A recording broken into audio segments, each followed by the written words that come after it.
Hello everyone. All right, give me a couple minutes and I'll share out this link on Discord and Twitter. We'll get into the charts. Bitcoin coming down to a very important level locally. I am long and I'm looking to add. I've already done one small ad.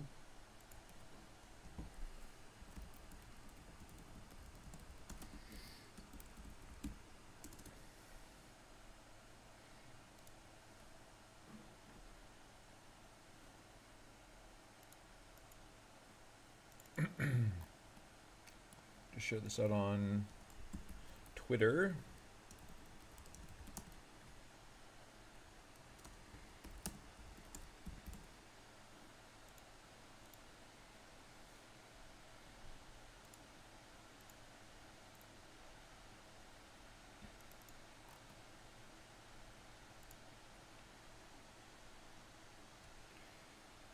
All right, let's give people a couple minutes to get in here.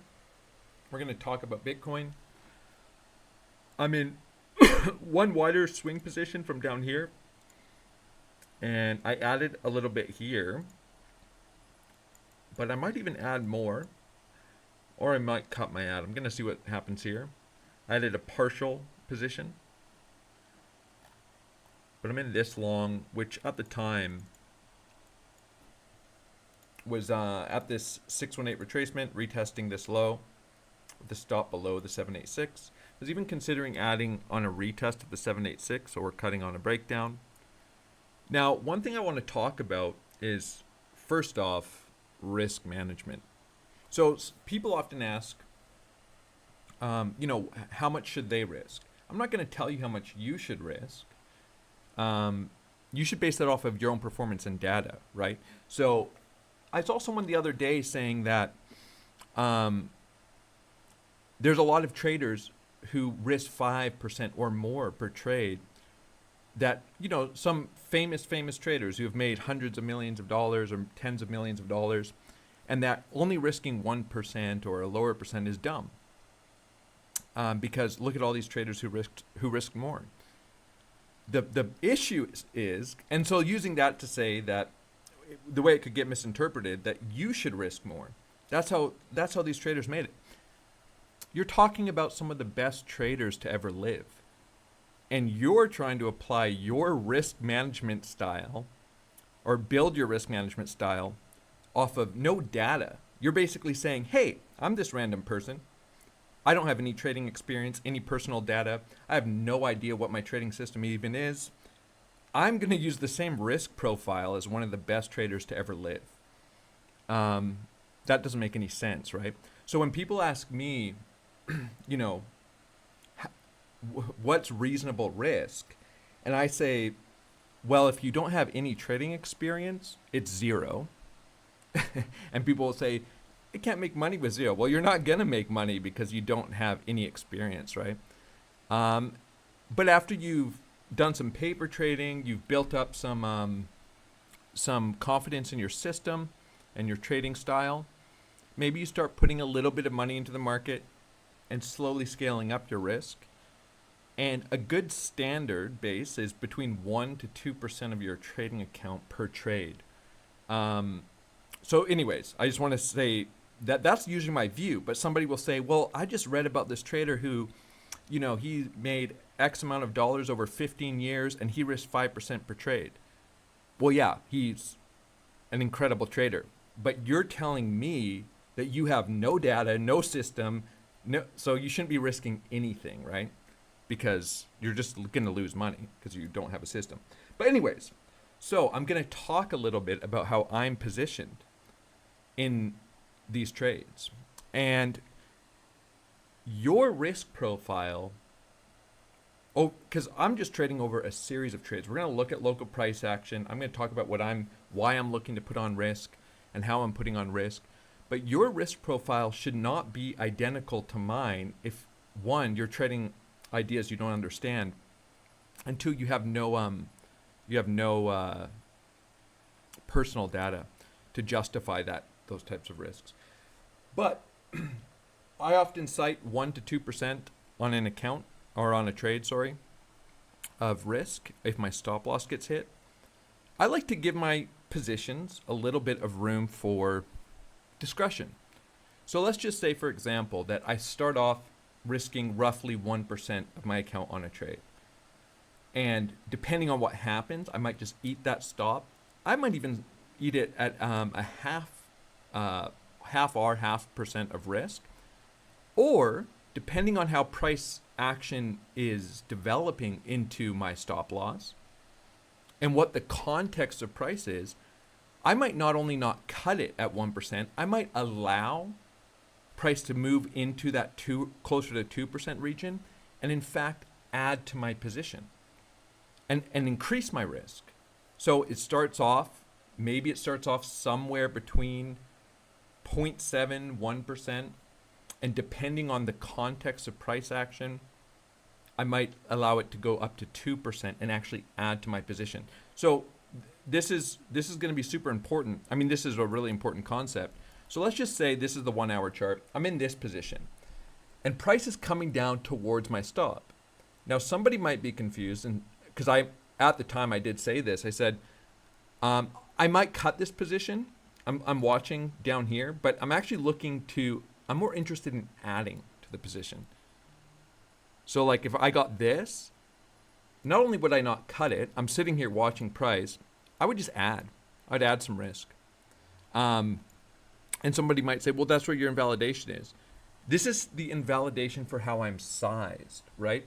You can cut your trade at any point for any reason. You can cut it at a slight win, a slight loss, break even. And it makes sense to give your positions a little bit of room for some discretion, for context. And so that's where I'm going to go into the context of price action right now from my view. There are bearish scenarios from here, for sure.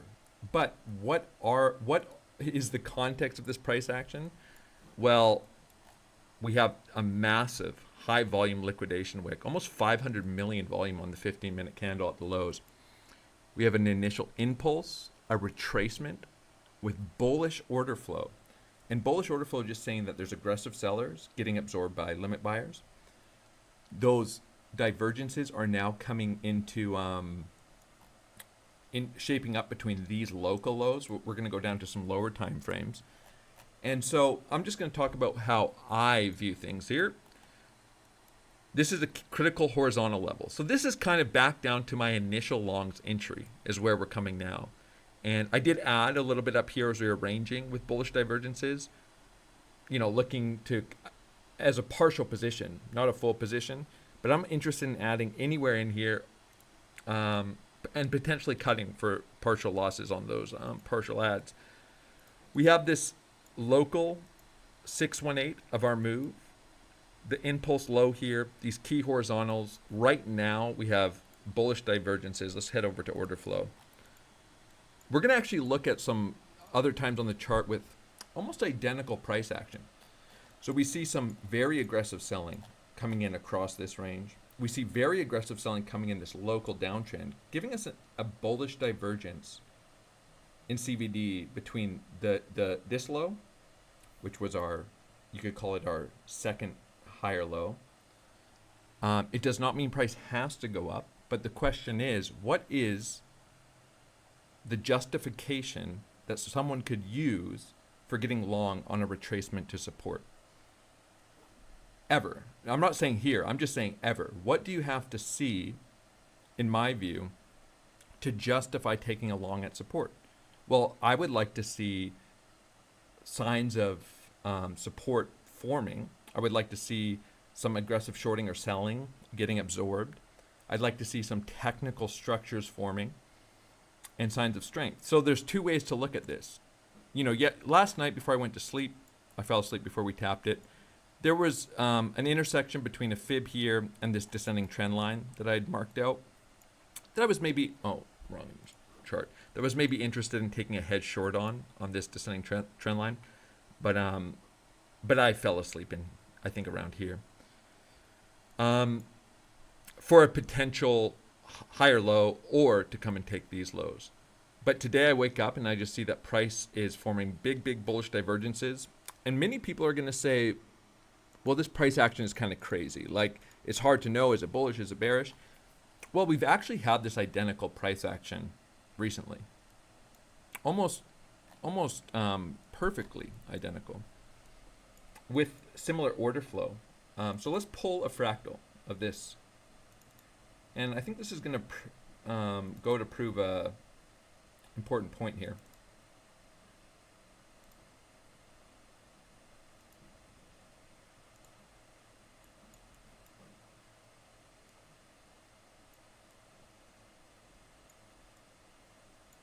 So a fractal is the idea that price behaves similarly on all time frames. And whether you're on the 15-minute chart, the 1 hour chart, the 1 day chart, the 1 minute chart, you're going to find the same structures in price. Here we have to resize it because we're pulling a higher time frame fractal into this price action.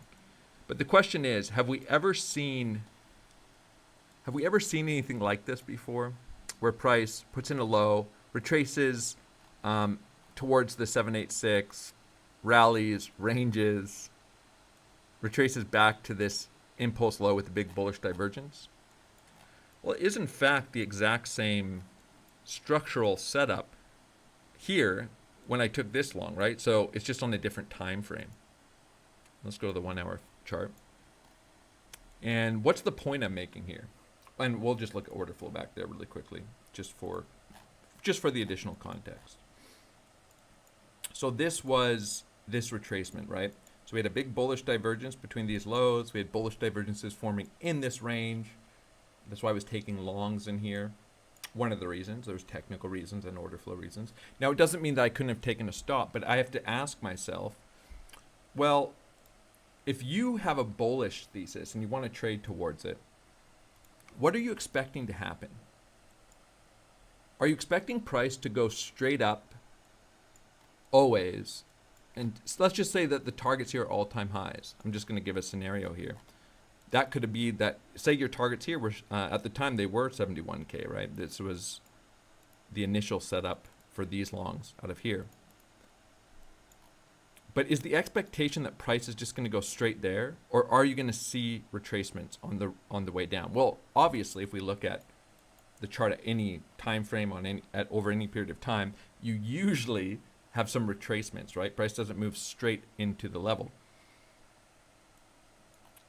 And they don't look like deep retracements in hindsight, but at the time, this looks quite bearish, right? When you don't see the rest of the chart.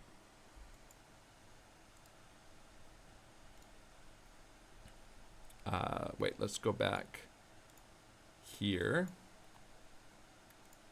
When you don't see what comes afterwards, do you think this looks bearish or bullish? Here, right? Well, this doesn't look like such a good time to take a long on the chart.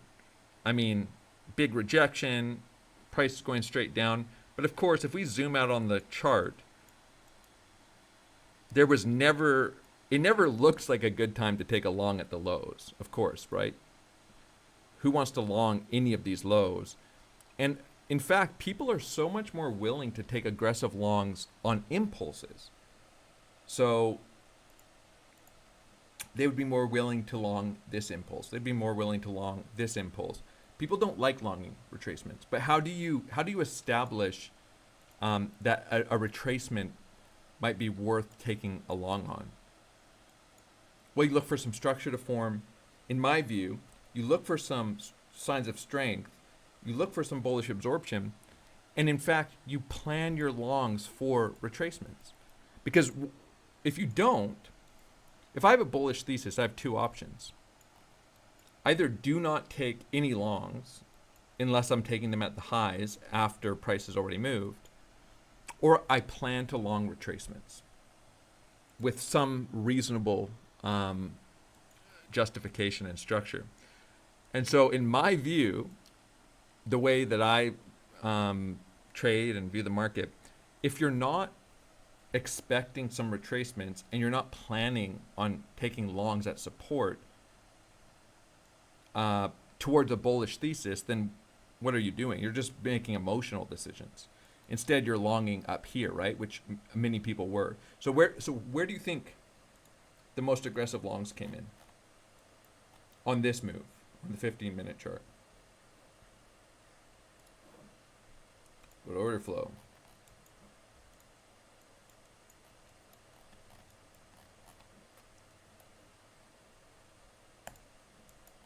Right here. Increase in open interest, 4.6 million longs right at the top of this wick. 1.5 million there. I think there were 3.3 million here. So there was some pretty aggressive longing up at the highs here. The biggest one was at the top of this wick. Where do you think the most aggressive shorts and selling come in this? The bottom of this wick, negative 12.8 million market selling, negative 8.7 million. And so my point is this. Why is it over and over? Where do you think the most aggressive longs came in here? 5 million up at the top of this wick. Some of those are shorts getting stopped out. 8.7 million at the selling at the bottom of this wick. Why is it that no matter how many times price retraces to support every day, every week, every month, that people have such a hard time? Let's call it these aggressive traders. These are the people who are reacting to the market. So there's always somebody on the other side of the trade, right? There's not just people selling here. There's people selling at market. But because CVD is making new lows and price is making relatively higher lows relative to the lows that we're measuring against on CVD, we know that the limit buyers are buying here.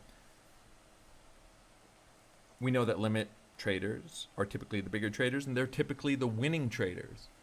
The bigger traders are, and you could call those the cartel, institutions, what have you. So the point is this: not every retracement or every dump offers a winning long, but what are some of the qualities that that type of long should have and might have? Maybe signs of bigger traders stepping in and absorbing the selling pressure. Maybe some nice technical confluences. And you just have to decide, do you want to be shorting and selling into this or longing into it? Do you want to be shorting and selling into this or longing into it? And over and over again, you'll find that people will relent or happily long the highs when price is going up. They will be in terror taking longs at support. But why? Let's go back to the chart here for a second. It's not to say these longs will work. It's just to say, is there a reasonable case to be made for taking longs on retracements to support right now? And in my view, yes. There's a reasonable case to be made for putting on risk here. But the important thing is that you're managing that risk. But let's go back to the 1 hour chart here. I like to point this out occasionally. I don't even think I'll clear off the chart here.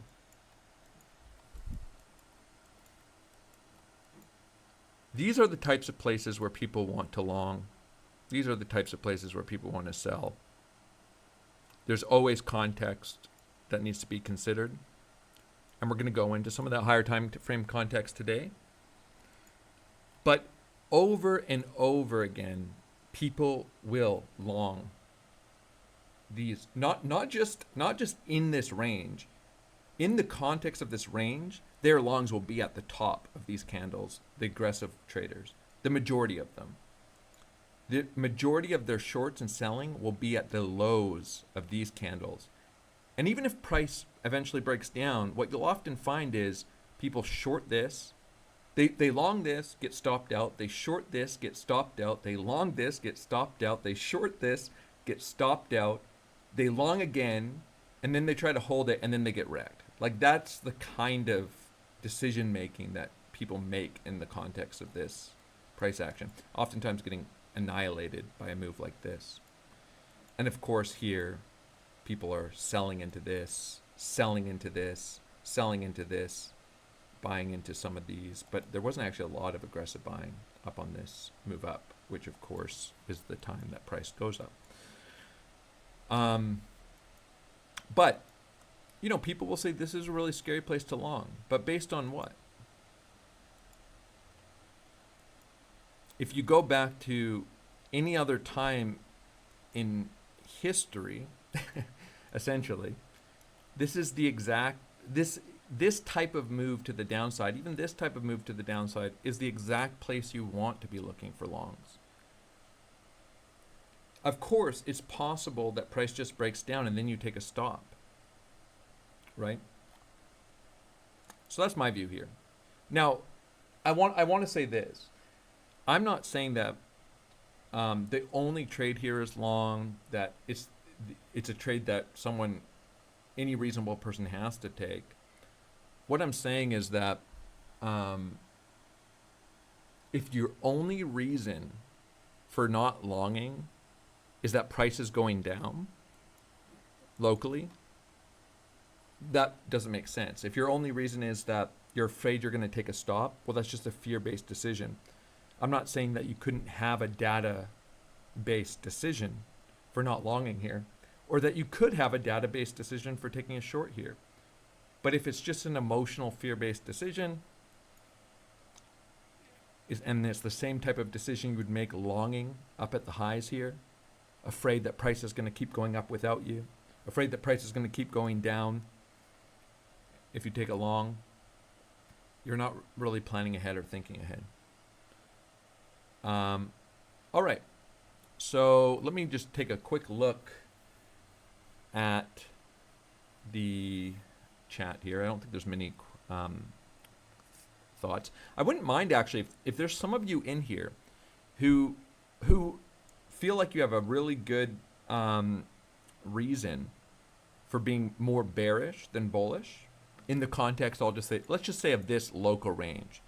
You know, we could say that there's some scenarios where price comes lower, and we'll look at some of those, maybe even runs this wick, but that you just aren't looking for longs in this context. Maybe share some of your brief thoughts, and we'll talk about some of that.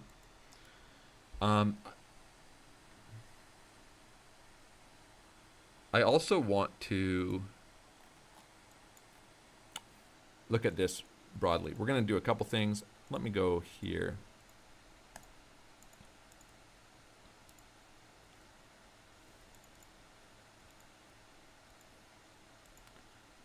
So I'm actually, you know, for me personally, I'm looking at these pullbacks as opportunities to trade towards a more higher time frame bullish thesis. Now, just because something's an opportunity doesn't mean that it's going to win. You know, one thing I would say is that let's just say, like, I like trading the New York Open, which is in about 2.5 hours. If I get a really clean setup into the New York Open, I always feel lucky to have that nice technical clean setup, whether the trade works or not, right? Because sometimes price action isn't so clean. Sometimes there's huge wicks that happen in 10 seconds, up and down, or you're sleeping. And so when I'm at the charts, I always feel fortunate to get it clean set up. And right now I feel fortunate. I feel fortunate that this is the environment of price action, because to me, these are offering clear opportunities. And the opportunity is in the asymmetric risk reward. So anyways, that's my view. And if I take a stop, I'm perfectly fine with that. One thing I want to do here really quickly, because this helps some people kind of reshape their perspective a little bit, is that, of course, this is a range. Let's flip the chart upside down. We'll just stay on the 4-hour chart. We do have price holding an ascending or descending structure, but ascending when we invert the chart. We've come up and taken this high with our highest volume liquidation wick within the context of this range. So a ton of liquidity has been grabbed. We've reacted. We're ranging with big bullish divergences forming across these lows. Again, it doesn't mean that we have, and bullish divergences in order flow. So those are not like RSI. They're different. But anyways, why not just view this as a range until it breaks? And in my view, there's a couple ways to trade a range. This happened over the weekend, but you could long, or in this case long, but short the reaction if we're inverting the chart and take a long there, or look to long retracements. And a really nice clean idea, of course, would just simply be for price to come and take these lows, retest this. This is just a perfect sweep and retest of the range, and I'd be super interested in that trade. But I have to ask myself, can I make a case, a reasonable case for taking longs, assuming that this isn't going to happen, that we aren't going to retest this and we aren't going to take this low? And for me, that case is the big bullish divergences and aggressive selling coming into these lows. We'll flip the chart back around just so we're not confusing anyone too much. So I would love to get this trade, but at some point do I have to ask myself, am I just going to sit here and do nothing, assuming that this is going to come, even though we have bullish divergences forming on every retracement? I'd rather put on the risk. There is, so I'll talk about some targets too. And of course, there's ideas of us coming all the way down into these lows, in which case I'll take stops and I think these are great. This is a great region of the chart to look for longs, but it either comes or it doesn't, right? So I think there's a reasonable case to be looking for longs here. And I have some medium time frame targets that I wouldn't mind seeing hit, and I'll talk about those briefly here.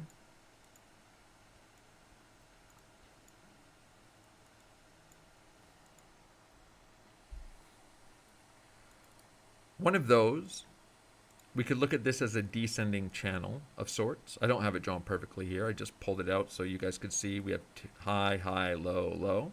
It's a parallel structure. And you almost can look at those as ranges, right? They're just a range, but they're at a trending angle. And I actually have this drawn out. I think this is important, so I'll just share it briefly. I had this drawn out here over the weekend, because some people I'll see this a lot. They'll say this is not a parallel channel. Let me just pull this up. Give me 1 second, because you're just assuming it is, but you can actually draw this out before it forms. And let me go to that really quickly. Where is this?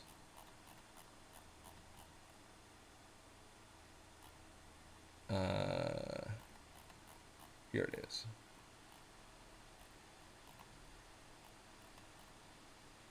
All right. Now, I didn't have the timing on this right, but over the weekend before we had the big move to the downside, I was just preparing for the week ahead. And so I already had this channel drawn out up here when we were still trading around 64K before the big move down, just preparing on Saturday for the types of setups I'd be interested in. And the idea was maybe a parallel channel forming here between this high, maybe come up and retest it for a short setup, and then longing a sweep into these lows into this parallel structure. And the only reason I'm pointing this out is just because people will say, oh, you're just inventing a parallel structure here. Well, they would have said that there, but you can form it because you have your trend angle here, you have your clear low here, and you can just extend it out, right? So before this low comes in, you can just extend that out. But anyways, up above us here, we have a 618 around. Let's go to the, let's turn this on with some clear pivot highs on the 4 hour. And that might align really nicely with this parallel structure. So if we can show some signs of strength here, break out of this descending structure, I think this would be a nice place to look for profit taking on longs if they don't get stopped out, and potential hedge shorts. There's a couple ways you could trade those in my view. You could trade them a little wider with a stop above the 786. What I'll probably do is I'll look for a clean reaction. I'll look for a bunch of longs to be coming in up here, get trapped, similar to here, but just on a higher time frame, something that you would see at the highs. Of course, I was alive when this high came in, and I did take a hedge short up here. This was an idea for a hedge short around 72,800. Tons of longs opening up here, but for me that was a minor retracement short, and I closed it outright. I won't hide the fact that from here on I was longing all these retracements, and I was actually looking for the all-time highs to get taken, and then had to cut all my longs here when we broke all this down. So and I had a hedge short up here, but I also was only trading it down to here, something like a 3.5 hour trade. But anyways, you can go back and watch the live stream when I was at the highs here, and why I was taking a short up here from an order flow perspective, and I was looking for this wick to get taken, these highs to get taken, a minor retracement, and I'll be looking for something similar up here. And as soon as we have a failed break above these highs with a bunch of trap longs, that will be my short trigger, and I'll probably use some local invalidation. And there's going to be a couple ideas for targets, but some of that's going to be dependent on where, how this structure forms on the way up, right? If we move up at all, I'm not saying we will, but assuming we do, how that structure forms, and is there some clear lows to take into something like a key fib retracement, right? Something like that. That'd be kind of nice. But and then I might look to add back to longs. So take profits on longs, hedge the rest out short on a failed breakout, and that's how I'll be handling my higher time frame ideas here. We will take a look at local order flow in a moment. But I think structure here is relatively clear. I mean, horizontal structure looks pretty clear. You could, on the 4 hour, put some weight on some of these lows as well. Let's just say that we do come down and take this liquidity. But I think the play here is longs on retracements until price breaks down. It's the type of situation I'd be looking to put on risk, and I don't think I would have any. I like to phrase things this way. If let's just say that if this happens,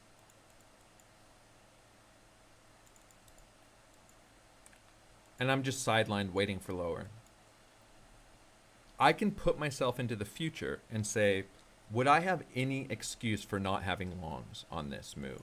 Because I just thought lower was coming. Well, I'd go back and I'd say, well, no, I wouldn't have an excuse, because how do I justify not taking longs in this situation?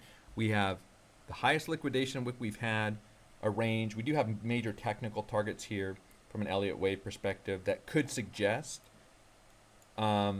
we've completed a corrective structure for another move up through all-time highs. We've reclaimed this level, and we're ranging here with bullish absorption as people are getting really bearish, aggressively selling into this. So if price breaks up, I would just have to say, why didn't I take any longs in there? I mean, that wasn't very smart of me. Which means that I have to take longs. I don't know if I'm going to get stopped out or not. I'm not trying to predict what will happen. I'm just trying to make a reasonable decision. Now, let's just say that if price nukes straight down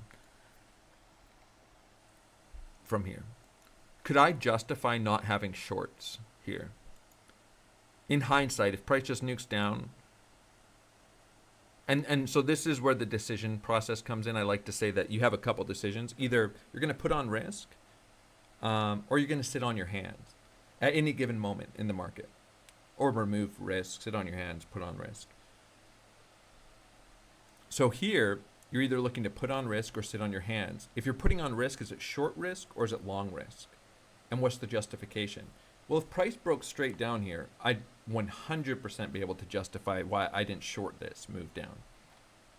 Why I just sat on my hands from a short perspective.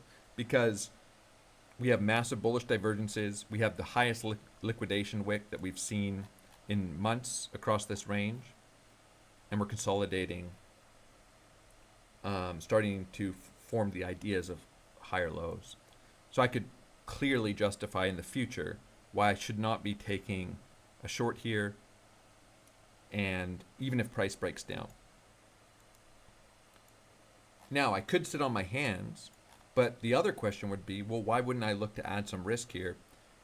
We have these bullish ideas in place. We're making retracements down to key support with big bullish divergences. Why sit on my hands rather than put on risk and just put on reasonable risk? Now, I could have justified, and I was planning on looking at a head short up above, and I'll just quickly point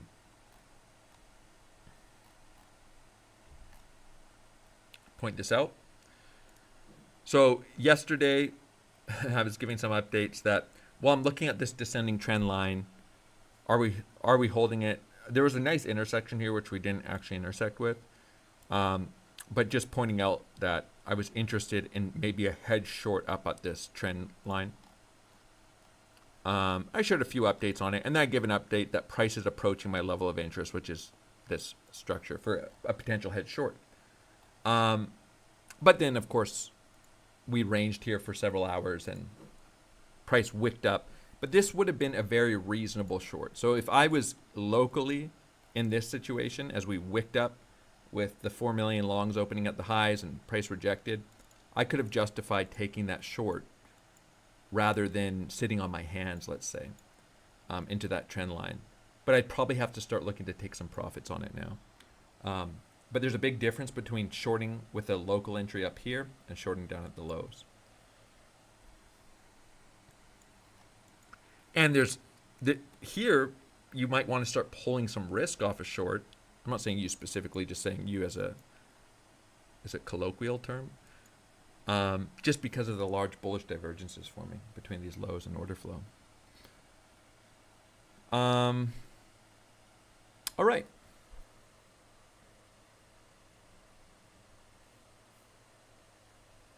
So let me go through some of the questions or the thoughts even. I think some people have answered why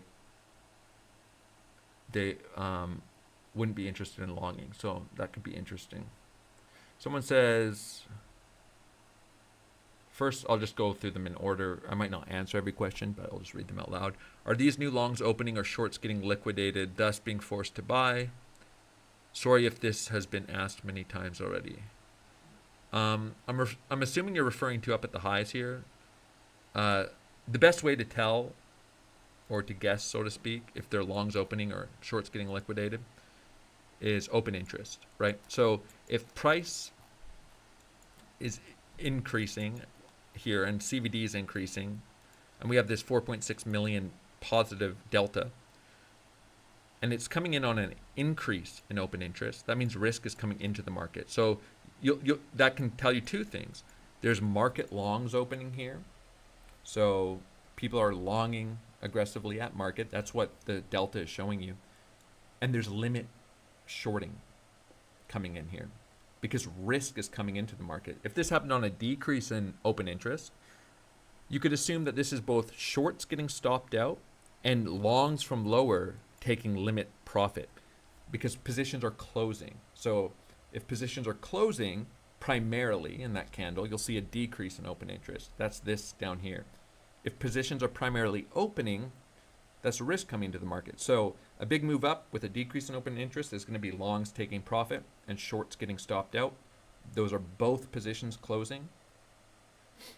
If you see it on an increase in open interest, then you know that aggressive market longs are opening, and there's probably going to be some limit shorts opening up at the highs. as risk comes into the market. So, you know, we can look at this locally here. 4.8 million negative delta here on this wick on a decrease in open interest. So this is going to be some longs getting stopped out, and it's going to be some shorts taking some profits. Here, 1 million positive delta. It's not a ton, but up at the top of this wick on a decrease in open interest. So you're going to have some shorts getting stopped out, and presumably some longs taking some profits.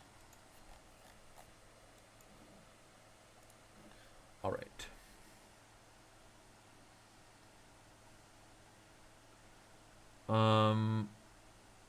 Are these new longs? Oh, I just read that. Gary asked, hey, Lucky, curious, have you TP'd one in this range yet? No, I haven't. And you have to think about as far as like my swing trades go, I mean, the position I'm in right now is essentially this long.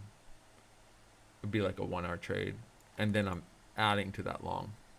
But I'm looking for a move to the upside here for my longs.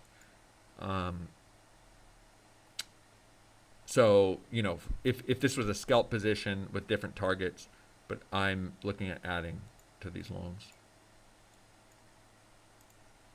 I was interested in hedging short here, like I said, but I was asleep.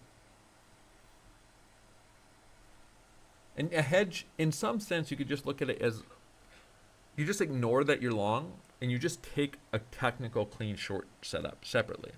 You don't close your longs, and that helps relieve some of the pressure and risk on your longs, because you also short from higher, long from lower, short from higher.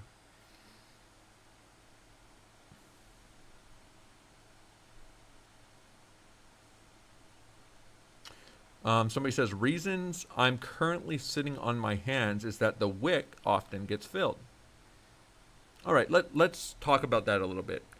And ultimately, I think this is going to be an interesting time over the next 2 hours, let's say, as we do have, you could say, a major fib below and horizontal structure here. It should be interesting if like we range here a little bit and then run this low run some local lows into the New York Open for an impulse to the upside, or if we break down, you know, both of those would be interesting.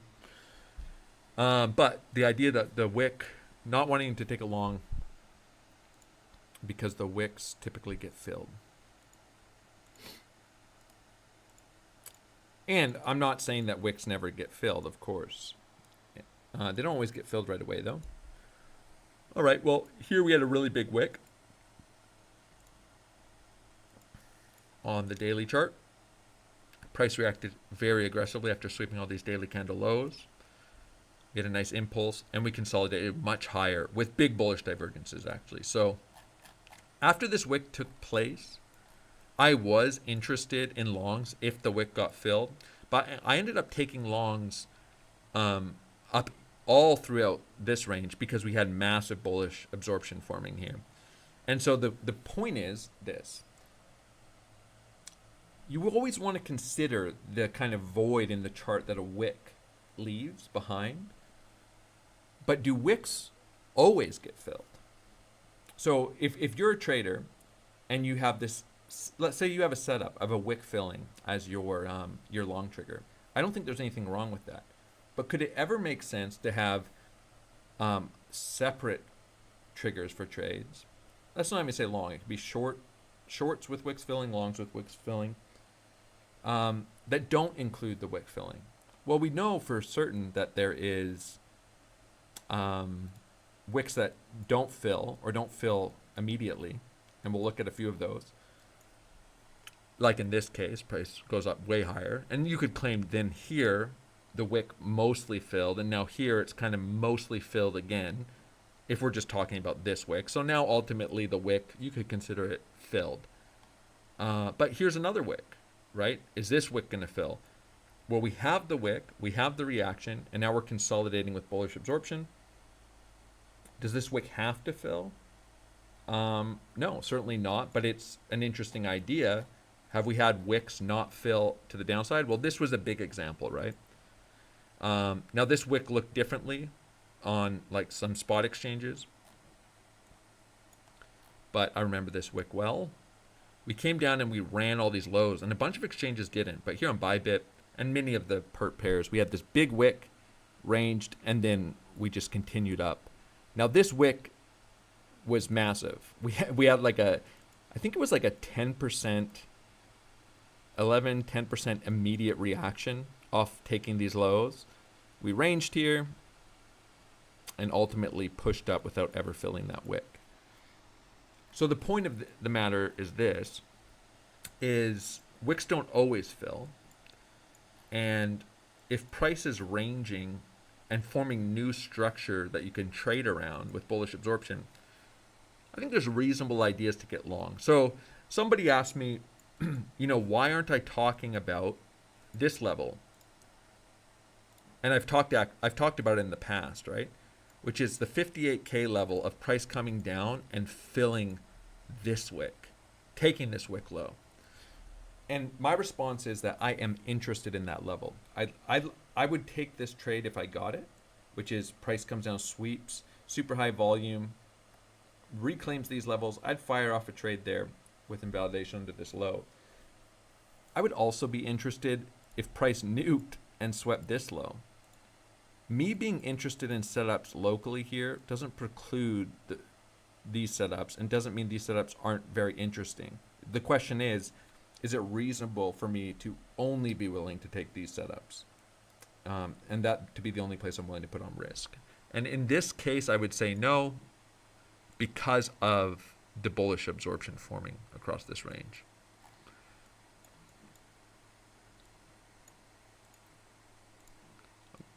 I'm going to go back to the 4-hour chart here.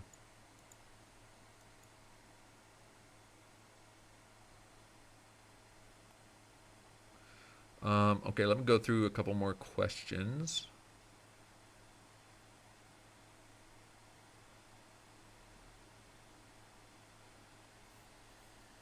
Yeah, there's someone just saying for an Elliott wave perspective, they're not bearish, but they think we could be looking at an ending diagonal, hence a bit more downside. Yeah, we could definitely have more downside here. I don't disagree with that possibility at all.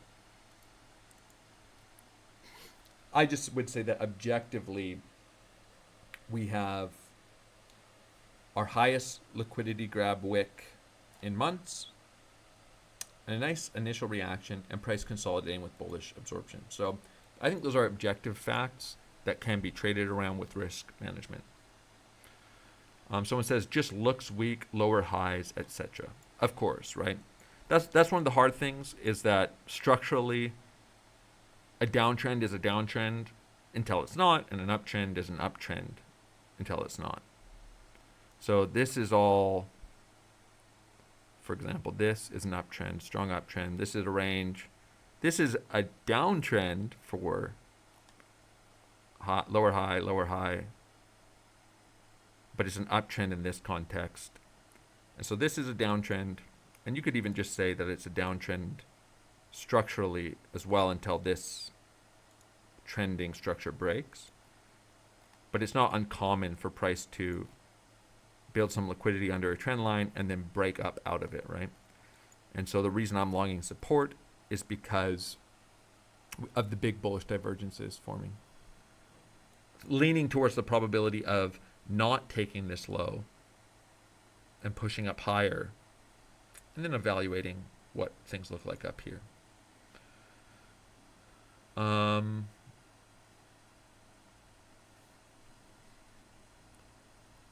Okay, someone says filled. Also, the reason I'm currently sitting on my hands is that the wick often gets filled. Also, it seems like my whole Twitter feed is still bullish and claiming they're long. That's a tough one. Trying to evaluate how people are, what the sentiment of people is based on your Twitter feed. Because one, people post bullish stuff for engagement. It's just a good way to get followers. It's a good way to get engagement. It's a good way to get likes, and typically you'll just see kind of consistent bullish tweets. I like to look at order flow because those are positions that are actually opened. And what I can tell by order flow is that people, and there's also a little bit of like an algorithmic, like generally people like hopium, they like that kind of stuff. Depending on your feed, you might just be more likely to see the bullish stuff.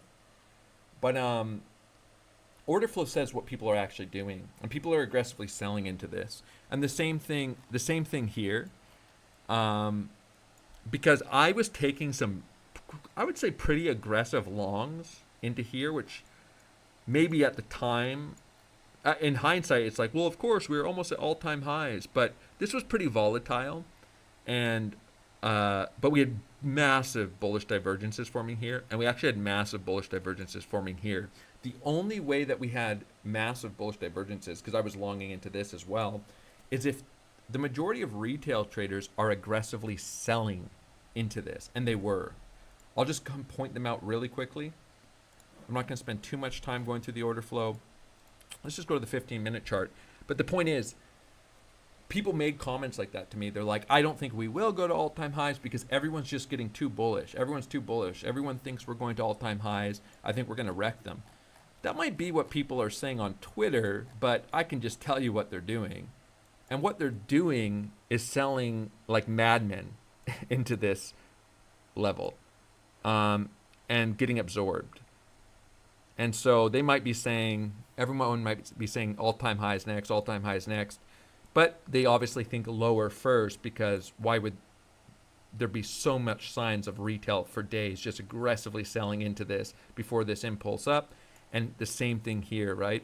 When I'm taking longs in here, there might be lots of people saying they're bullish, but I can just tell by order flow, the majority of people are just aggressively selling into this range, aggressively selling. Big bullish divergences forming across all of this as we move up into the highs. So same thing here. People might be bullish, but what they're doing as of now is selling. So aggressively selling. And retail traders typically are operating or interacting with the market with market orders. I also did a poll yesterday. It had about 1,000 respondents. And I just asked people, I think the basic question was, do you think that the low is in on the weekend, a major low is in on the weekend before we see all-time highs, or do you think we see lower first before all-time highs? And I think I left an answer in there where they could say, I don't think we're going to all-time highs at all. But twice as many people thought that we'll see lower first before we make all-time highs than thought that this was a major low. So that's maybe a little bit of more objective data, that twice as many people out of 1,000 thought that we'd see lower before we saw higher. And even the people who thought we would see higher, a lot of those people are already getting shooken out, right? Yesterday, when price was here, let's say, they thought, I think the low is in. They see this, and now they're suddenly thinking, I think we will see lower first. People are getting bearish on just this local retracement. And how do I know that's the case? Order flow. There is relatively more aggressive selling than buying here. So people maybe got bullish here at the tops of these wicks. They're not bullish here. Or why would they be aggressively selling and not aggressively buying? So it's always hard to evaluate the sentiment of the market based on some things you see on your Twitter feed. I'd prefer to see the orders that are actually coming in. Someone says, for shorts making sense to 52K first target. You know what? I'm not going to say that there are no scenarios where we go down to 52K. And depending on where you're short from and what your invalidation is, that's a real possibility. If we start breaking down this horizontal structure, well, there's not a lot of structure inside of here, right? There's a little bit around like 55, 56K. But if we start breaking down, I would say that some of these become really realistic targets. But personally, I don't think that's more likely than not. But if you have a nice shorts with clear invalidation, I don't think it's a terrible. It's also a very clean horizontal retest here. I don't think it's a unreasonable idea. Personally, I wouldn't be shorting here. Like, for example, if your short setup looked like this,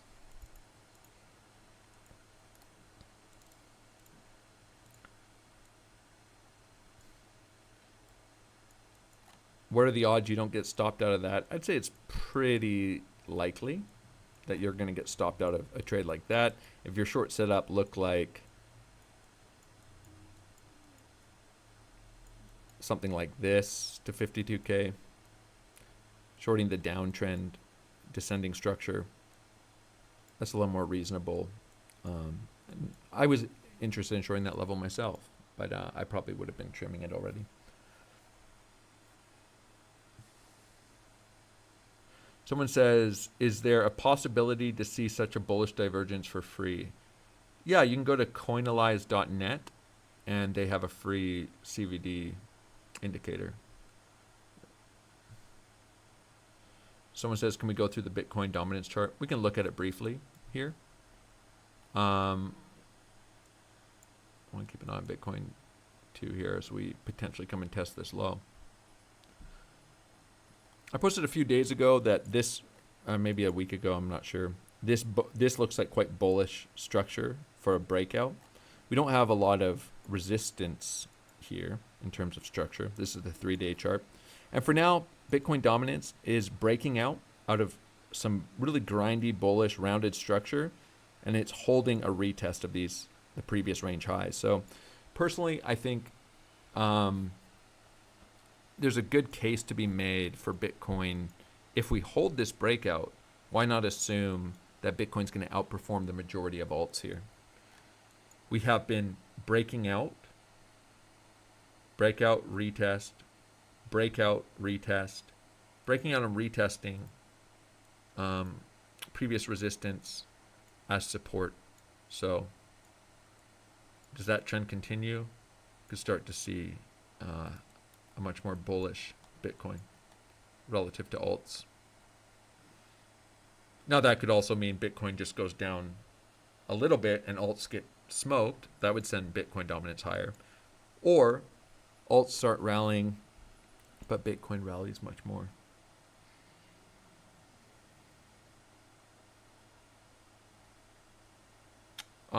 There's someone says, sorry for such an idiot question, but where does one get the order flow data / charting that Lucky always uses?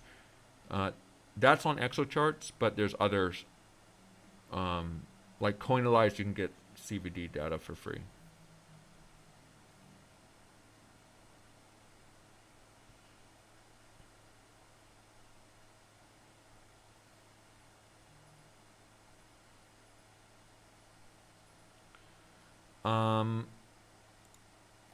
All right, a question about exhaustion versus bullish divergences or bullish absorption. So someone says, how do you tell the difference between absorption and exhaustion? When you have been mentioning bullish absorption, it also looks like bearish exhaustion. Price higher highs, CVD lower highs. Yeah, well, the difference is structurally, you measure your bullish divergences at the lows and you measure your bearish divergences at the highs, and you also measure exhaustion at the highs. So there could be, for example, a case where you have bearish, you have exhaustion. So here, let's just say that we call this exhaustion. We have a higher high on price and a lower high on CVD. So you measure against the highs. This could be considered an exhaustion of a move, which is just to say there's not a lot of buying interest here. And so you could, and that, from a price action standpoint, it makes sense maybe to see a retracement from here. We have exhaustion, and we have that descending trend line that we rejected from. You have a little local range and a failed breakout of this local range. So technically could make sense, and from an order flow perspective, perfectly fine to call this exhaustion in a trend with this higher high coming in, lower high CVD. But you can completely ignore the exhaustion because the bullish divergence is measured against the lows. So there could have been a case right now where there's no bullish divergence. That maybe it's neutral CVD. Maybe there's been some aggressive buying coming in here, and CVD is not making a new low versus price. And so you just measure them separately. They're different ideas, right?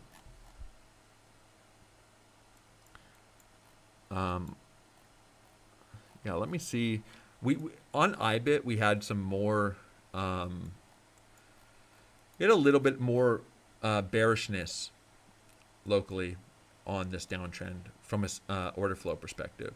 So like here, this is the 30-minute chart, but here we saw as prices ranging and this downtrend starts, we saw some aggressive longing coming in right here before a breakdown. And then here we saw some aggressive longing coming in before the continuation to the downside. So we actually formed clear bearish divergences. This is the BlackRock ETF on this move down that weren't so apparent, I don't think, on the Bybit data. And again, so here we can just see the aggressive buying relative to these highs.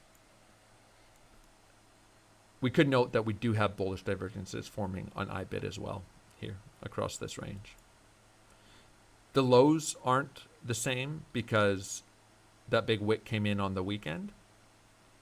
And so it'll be interesting to see what happens here.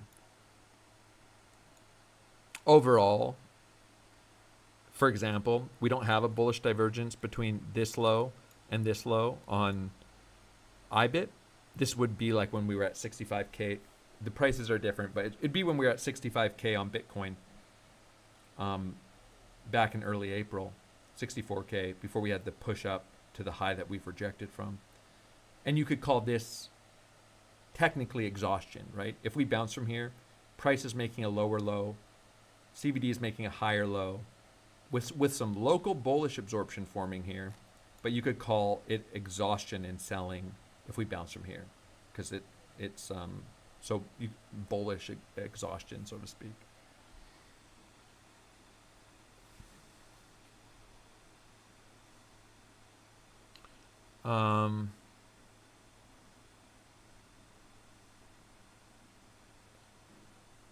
This data has been kind of interesting. It's sort of this is where it got really confusing in this versus how it had been behaving.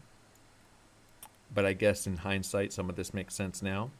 But it had been very, very clean low time frame data, and I would say that it ended up being the cleaner order flow data across this price action versus Bybits.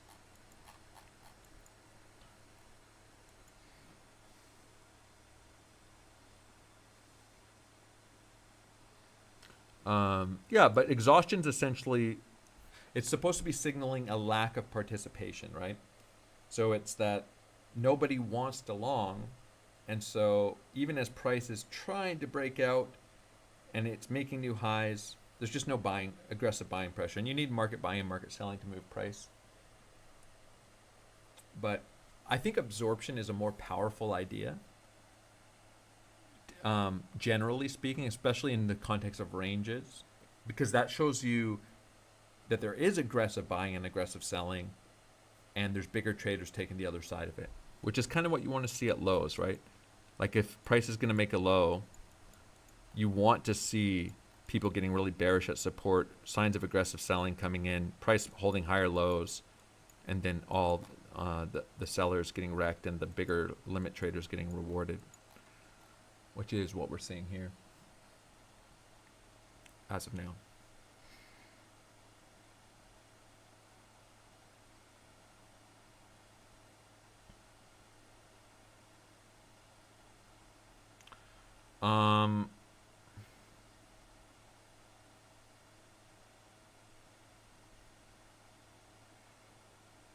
Someone says, regarding order book, I have a question. I remember that once price was going down and open interest was going up. And in this case, it is usually said that shorts are piling in, but price nuked and open interest dropped. We have the same now, but I guess seeing that spot CVD is above perp CVD is enough reason to lean bullish, right? Well, instead of thinking it of it as shorts piling in. Think of it as risk piling in. So there's going, I can't open a $10 million long position or a $10 million short position without someone taking the other side, right? So there's always someone on the other side of the other trade. If I'm opening a long here at market, somebody has to be selling into me. They could be opening a short or closing a long. Either one of those works at limit. And so if you're seeing open interest increase into some lows, let's say, let's find an example here, or into some highs. Well, it doesn't really matter. I can explain it without an example. That just means people are aggressively shorting, and there's some people taking longs. The magnitude of the volume and the delta matters, but then price breaks down, and a lot of the longs that were opening at that level could be getting stopped out, so that's a decrease in open interest. And longs from much higher could be getting stopped out, so that's a decrease in open interest. So right at that critical level, you could see open interest increasing. I think there's some examples of it from a long perspective here. This is a good example. So let's just go here. As price is breaking up out of this structure, we see open interest is increasing as positive delta is increasing to the tune of 7.7 million in this 30-minute candle. That's not a crazy amount. It's not insignificant. So you have price, this rounded kind of grinding structure up into resistance, longs aggressively opening, but some shorts are going to be opening here as well. And then this candle breaks up, and now we start seeing decreases in open interest with increased positive delta. And so this is going to be a lot of shorts getting stopped out. We see 7.8 million positive delta, 14.8 million, 38.5 million. So we see shorts getting stopped out. Some longs are going to be taking profits. And then right at the highs here, we see 24.6 million positive delta on an increase in open interest. And so these are going to be aggressive longs opening. So you have shorts getting stopped out for the majority of this move up. And then right at the top candle, we see an increase in open interest and a bunch of longs are opening. And shorts are opening as well. And we just know that predominantly limit shorts, market longs, because we have an increase in open interest in this candle. And then across this range, we see CVD increasing. This is the yellow line. You can see some of this positive delta here, 14.9 million, 11.6 million, some lower delta candles. Open interest is increasing across this range. A little bit of bearish absorption forming locally until some of these longs start getting wiped out. Here, a 63 million volume candle increase. So this is a delta neutral candle, essentially. 63 million volume, only negative 2 million delta. But lots of risk coming into this candle. So you have a lot of, you're going to have a lot of market buying, market selling, limit buying, limit selling into this candle. But mostly positions opening. That's just something to know here. Big positive open interest candle. And then, of course, as we take all these lows, this is going to be some shorts opening aggressively into this big decrease in CVD and decrease in or increase in negative delta, 22.8 million, increase in open interest. So this is lots of aggressive shorts and some longs opening into this candle, limit long. So it's the reverse of what we saw at the highs. At the highs here, we see increasing open interest, 24 million positive delta, market aggressive longs, limit selling is how you could define that candle. And then at the lows, aggressive market shorting with limit buying. And then this is going to be some of those shorts starting to get squeezed out with the decrease in open interest, increase in open and positive delta. Again, this next candle, 5.9 million, 11.6 million positive delta, 7.7 million, all decrease in open interest. One could presume that these are these aggressive shorts opening here in this move down at the lows, 22.8 million positive delta, or negative delta rather, increase in open interest. are the same positions now getting squeezed out. And that's why we're moving up on a decrease in open interest, but increase in positive delta, because if you stop at a short, you are essentially market longing, right?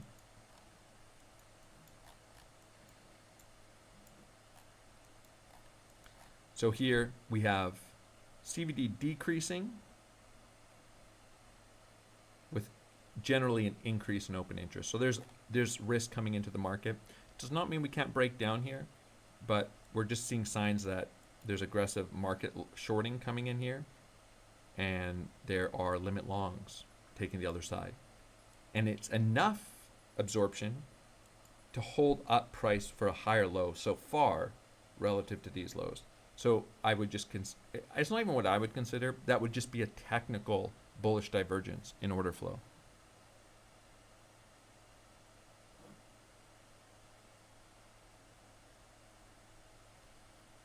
Someone's asked, we're going to 58K level, question mark. I don't know, we'll see. It's hard to say what's going to happen. Instead of saying what's going to happen here, I think it's better to say what is happening. And what is happening is prices ranging with bullish absorption. We have support here. Are we holding support? Let's call this a bit of a region as we come into the New York Open. Are we holding support on bullish absorption? Or are we breaking it down? And if we start breaking it down, then we have horizontal lows down here. Are we holding these lows? Or are we breaking them down? If we hit 58K, are we, and you just have to decide what you think is more or less likely based on what price is doing at any given moment. And if we bounce from here, you could say, are we breaking out of this descending structure? Or are we rejecting from it again? That could be some local context that's worth keeping an eye on. If we do break out and claim this descending structure, are we rejecting from our local highs? Or are we breaking out? But that's if you're trading those time frames. If your trade's based on a higher time frame idea, which currently mine are, I'm not so concerned about what's happening locally at these highs. And if I see a nice head short opportunity, I might take it. A local head short.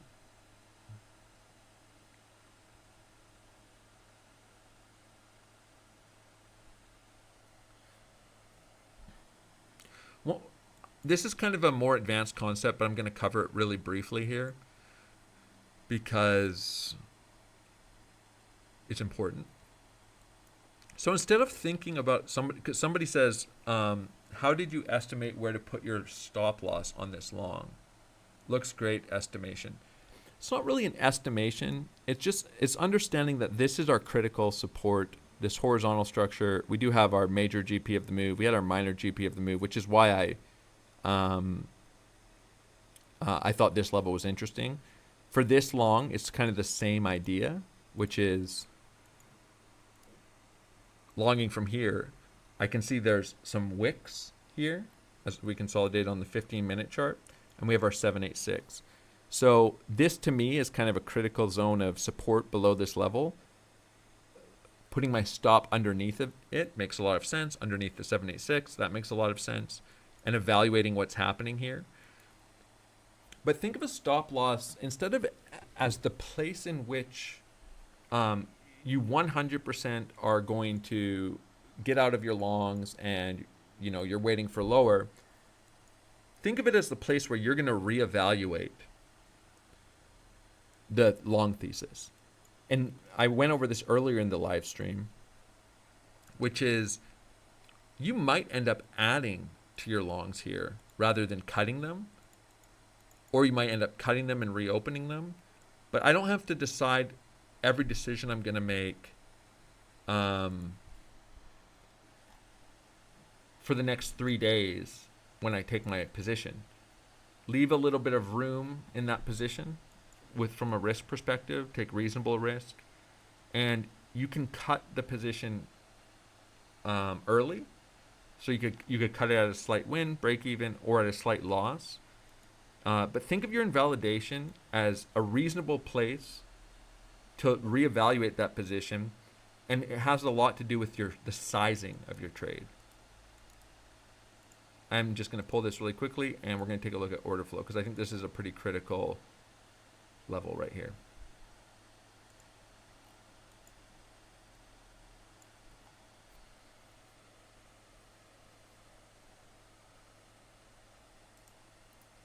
Might be potentially trading this, either cutting everything that I added up above or adding.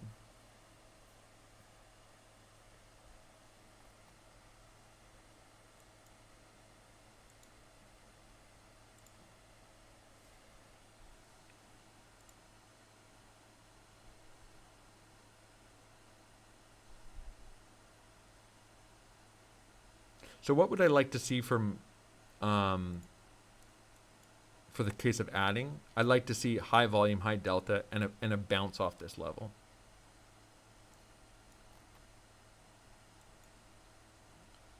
Okay, you can see where price is at. We're testing this key horizontal. This is all very critical from locally. We'll go to order flow really quickly so you can see it on the other screen. Nothing too crazy here in volume. Wouldn't be surprised to maybe see a little lower or much lower.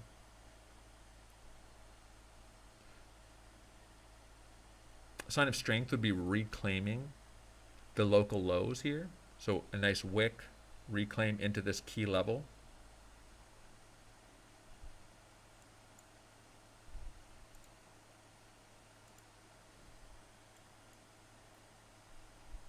We do have a wick that we haven't taken, and we do have to look at this 786 around 62,170.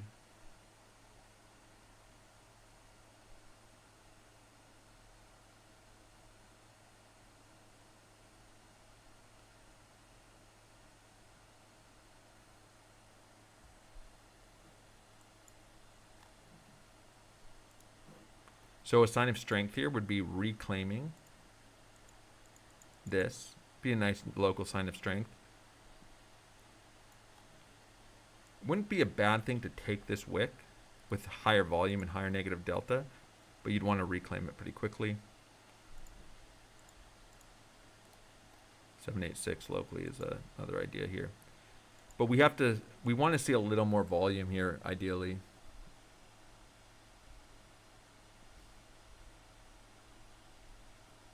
Into the low. If you want to presume that price is seeking liquidity here, we're all the way down here, 4 million volume, 2 million negative delta.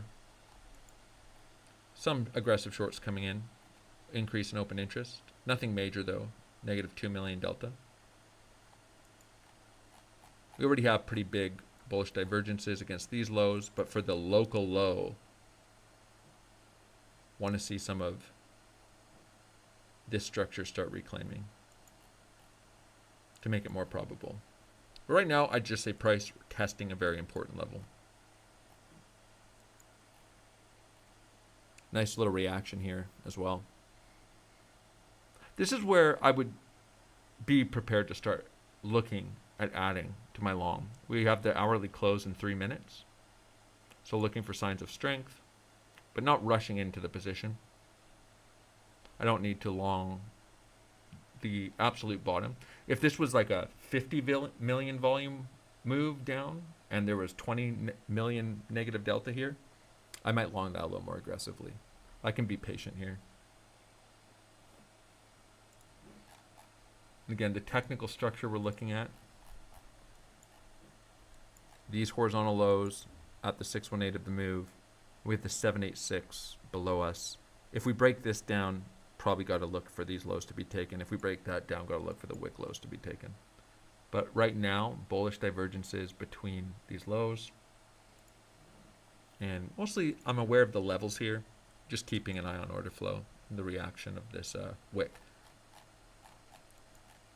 We know that there's bullish divergences between these lows, bullish divergences in the case of this entire range. Looking for that higher low to come in.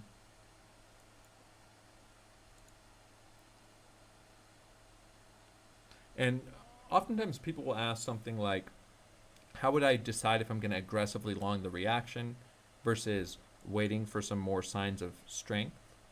Because I am interested in adding to my longs here. And from an order flow perspective, it would just be like it would be a more compelling high volume, high negative delta wick. It's not that we can't bounce from here, but I would just be more willing to wait for some signs of strength to consider adding. New York Open in an hour and a half. Right now, this is technically a local breakdown. We've broken down this horizontal structure and we're trading below it, just on the 5-minute chart, into a key level of support. But this isn't super compelling in terms of a low being in locally.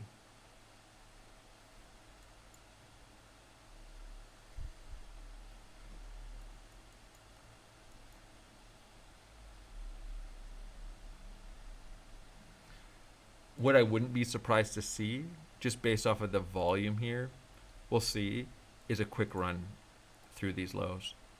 Or just a couple of them. A little more volume, a little more negative delta. But we are retesting this level and we have bullish divergences here. I'm not, there's zero chance I'm shorting, by the way, here. It doesn't actually, in some sense, matter what happens. There's no short for me here. The only trade that's going to happen is me adding to longs. Or getting stopped out of longs. Those are the only two options for me here. So we've tapped the key level. Nothing crazy in volume. Doesn't need to be anything crazy. But I'm not going to long the bottom of a wick here without some structural reclaims happening on this low of volume in delta. And we can just see really quickly, there's a big difference between a really quick high volume wick with like 12.8 million negative delta, 30 million volume, 8.7 million, 30 million volume. That quick wick and reaction versus something like this, where price is just kind of breaking down locally. The volume's not very high, the delta's not very high. Waiting for some signs of strength.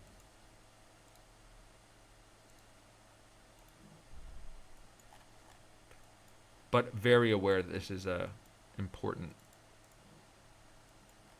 horizontal support.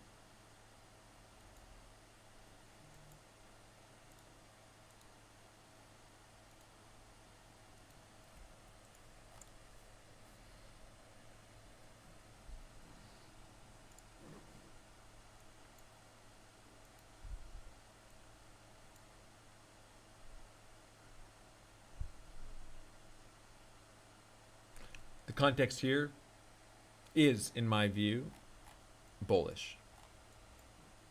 The whole context of this range, the whole context of this price action and retracement,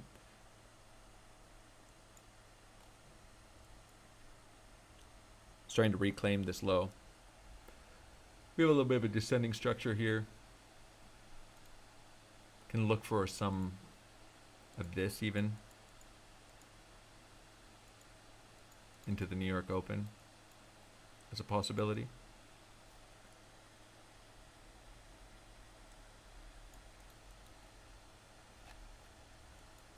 But of course, the invalidation for longs here, in my view, is not this. It's not even this. I think smaller positions, wider invalidation. And I guess I'll keep covering this quote unquote more advanced topic while we're sitting here waiting for a second, which is, let's say this is your long setup. Somewhere in here, you're longing on this reclaim and your stop loss is about 1% away. And your trade is, let's just say it's a 10-hour trade. So you risk 1% to make 10%. But let's just say, for example, that you want to trade it like this. So it's a 5-hour setup. Your stop is under these lows, and your stop loss is 2% away. So if you want to risk 1%, you have a $10,000 account, you're going to put on a $5,000 position. And if you get stopped out, you're going to lose 1% of your account to make 5.3%. But what about sizing for this, but evaluating your position for signs of strength? And what if you cut your position here at a 0.25R loss and you reopen? So that would be, this trade's not really working. I'll reopen if we start breaking up out of this structure. Otherwise, I'll just sit and wait for lower. And so that's just something that I like to talk about sometimes, is that this indication of where's your quote unquote invalidation, it can't possibly mean that if price comes to this level, I'll never long again, right? That's not what invalidation means, or that I'll take a short, or that price is definitely going down. So much of it has to do with your sizing. This is how you might size your trade. Where you cut it could be for many reasons. And you could cut it at a partial loss, right? Where you actually, because like I'll talk about soft stops. The soft stop is essentially you have your hard stop, which is, that's your stop loss. Price goes, hits it, you're stopped out of the trade automatically. Your soft stop is your discretion, right? So your soft stop, let's say you're willing to risk anywhere from 1% to 2% on this trade. Everything might just look really bullish. As price is chopping around, you decide not to stop it out. You have 1% risk down here. But you move your hard stop. You're sitting here watching down so that your 2% risk is down here, let's say, and you add to your position on a sweep of these lows. And so that's a little bit of discretion in your trade. And you've allowed for that with the risk that you've put on, because you've sized it reasonably. With something like this being your 1R, a 5R setup is great. You understand that you could get 2, 3, 4, 5 opportunities to add to this long. If you're trading it reasonably, you don't need to even take full stops, but you just start putting on a little bit of risk where it's reasonable to do so. But yeah, I think this is a risk on moment for me. This is not where I'm looking to cut my trades, right? I'm retracements to support. If anything, it's where I would look to start adding to my longs. And maybe evaluating some of those decisions if we start breaking down.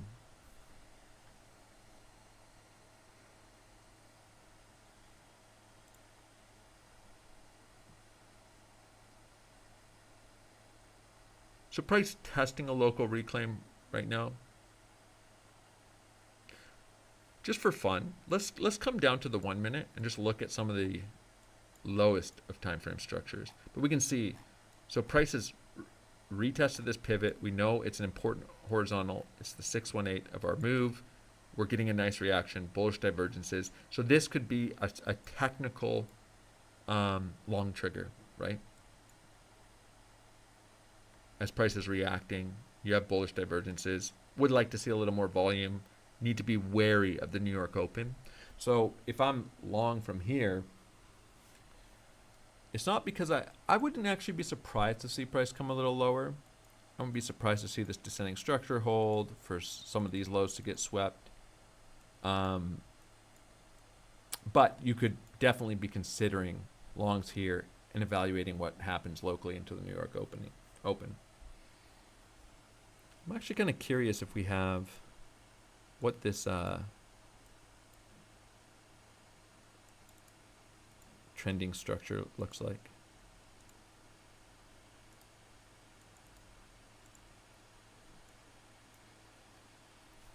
So what would be bad about this from an order flow perspective?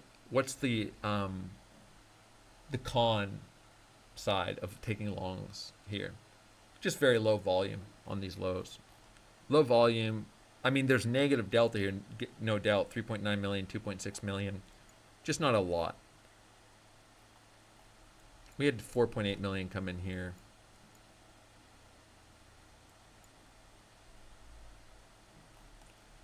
It is nice to see some aggressive shorts coming in at these lows for a little local squeeze. But the higher time frame context, of course, as I've been talking about all live stream, is just bullish from an order flow perspective, which doesn't mean we can't go lower. We also have a series of lows here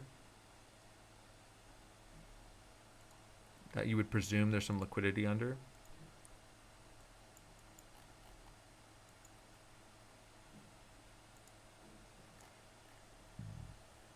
But I think your invalidation would take some of those into account. Be okay.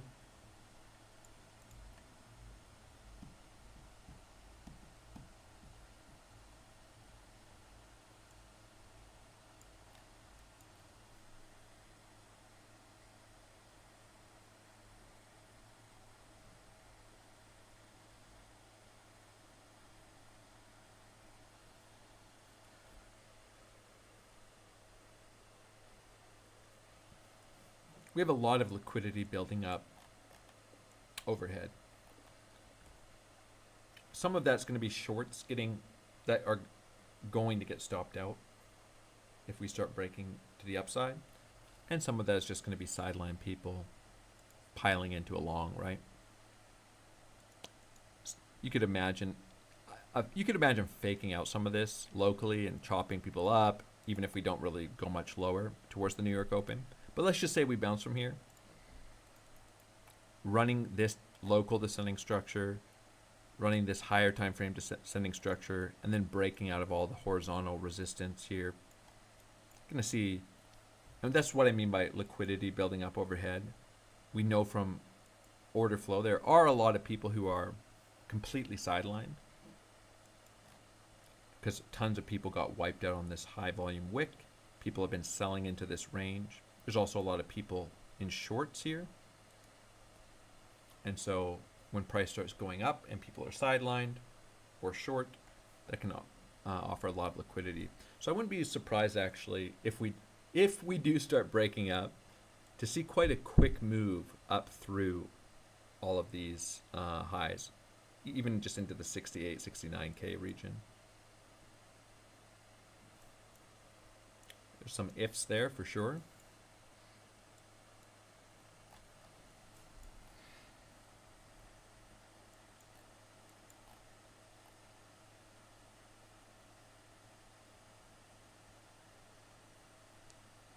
But it is funny. Maybe some of you can answer this question. I'm sure many of you take trades and you are traders. Maybe some of you have taken some trades in this local price action, or certainly I would imagine within the last several months. Just curious for some of you to answer, how much easier do you find it to take longs up at the highs? So when price is moving up, something like this, or even these wicks when price is ranging up at the highs, how much easier do you find it to long there than you do to long on retracements to support? And how often, to add to that question, do you find yourself longing the tops of moves before either a medium time frame retracement or a major retracement?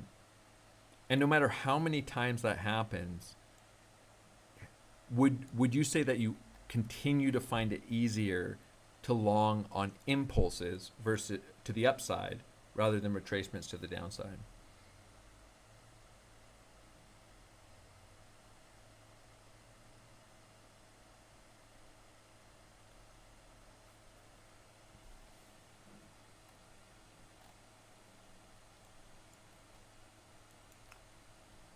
Again, we have a reaction here, but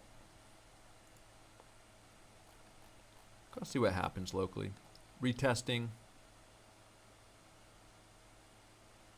Volume pretty low at the lows of this wick.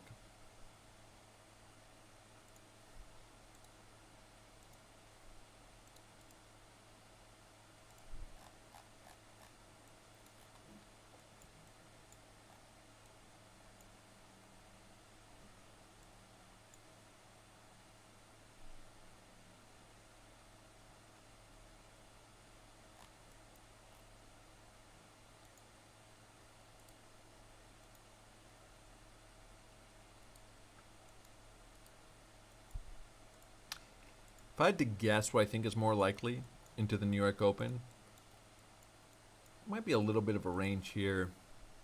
Come and take these lows, at least locally again.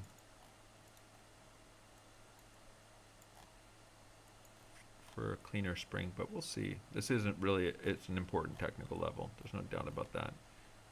Just not quite the type of volume you'd love to see here. Like even this, it'd be super nice just to come a little bit lower and see that big spike in volume and negative delta.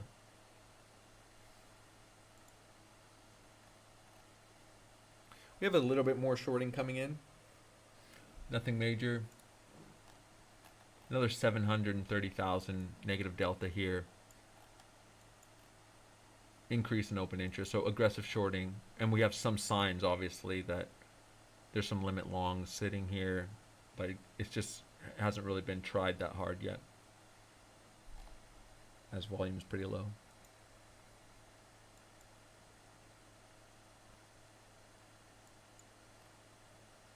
So here's an example where somebody might say, and it is true, if you're watching the super low time frame order flow and you say, well, we have a bullish divergence forming here. It's between this candle, this 5-minute candle, and this candle, price has made a higher low and CBD has made a lower low. And that is technically true. But what's the extent of this bullish divergence? Well, it's about 700,000. It's about 500,000 delta, actually. So it's pretty insignificant to have anyone could form this. I mean, not anyone. You need to basically have the ability to open a $500,000 position, or maybe a few people longing with $500,000 position. But this isn't a significant local bullish divergence. It's irrelevant. Knowing that there's a trader here that essentially has absorbed 500,000 delta doesn't tell you a lot about that trader or a couple traders. If there was a 40 million volume delta, you'd need 40 million market sells to come in here. That would be a little bit more significant. So we see some more selling coming in here. The divergence is getting a little bit bigger. So let's just break through this logically. There's still not a sign necessarily that there's a huge trader sitting here, and we just wouldn't know unless a massive market sell comes in. So I mean, huge trader sitting, limit absorbing. We see increased open interest as people are starting to short into these lows for a potential breakdown. 777K, 583K, increase in open interest. Some signs of support. We just don't have, we won't have evidence that this is a big trader sitting here. I'm talking locally on the 5-minute chart, unless they start absorbing large amounts of shorting and selling. And the only way for that to happen is for there to be large aggressive sellers. And so right now it's not surprising that some shorts are wanting to open here, as people would like to get bearish in a scenario like this. It's not even technically unreasonable. You could call it a breakdown of local support, although you are just shorting into this. Let's go to the 4-hour here. Shorting into the 618 and into this local horizontal structure. So maybe not the best place. That's a little bit of an emotional decision in my view, but price could break down. So the risk reward of shorting here is that, well, price just breaks down and maybe they take a stop up higher. But of all the places to open a short on this downtrend, this is sort of an interesting one in my view.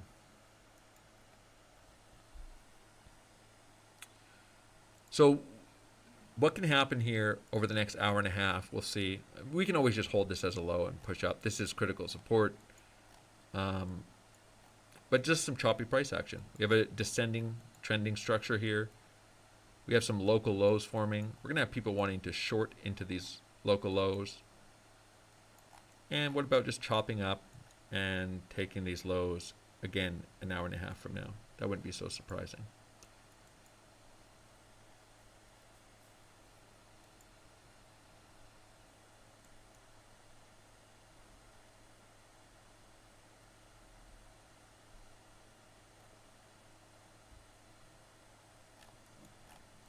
You know what? I want to go to the 15-minute chart. I'm going to show an example of where you get a sign that there's a really big trader sitting somewhere, and it's kind of a it takes two to tango situation, which is you don't know that there's somebody willing to absorb a $20 million market short, let's say, unless somebody opens a $20 million market short. And so the only way to know how big a trader is on the limit side is dependent on how aggressive the buying and selling is. And I know there was a really clear sign of that. I think this, we just caught it, I think, on this data. So this is a long time ago. This is back in February as we were grinding up on this uptrend. I'm pretty sure this is the candle where price is kind of ranging here. We're grinding up into all-time highs. Nothing's so clear about in the order flow. And then some pretty big aggressive shorts get fired off. 10.7 million, 4.2 million. And we see this huge drop relative to this sideways price action in CVD right at support. And you instantly have a sign that there's a big trader sitting there. Until that happens, you don't actually know. And we see a little bit more aggressive selling coming into this wick to a huge impulse. And so from an order flow perspective, until price is just going sideways, until someone's willing to fire off that big short position, the aggressive selling, we have no idea how big the limit buyer is here. This gives us a really good idea before the big move up. So you'll see that sometimes, not always, where you have some clear indication of the big trader sitting there with bigger selling orders coming in. And this trader could be massive. It could be CZ himself sitting here.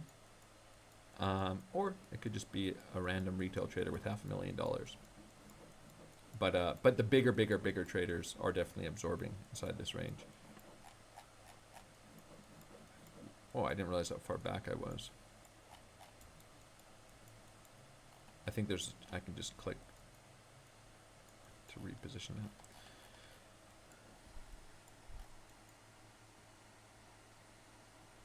$7.1, $5.1. But yeah, so obviously it's not surprising.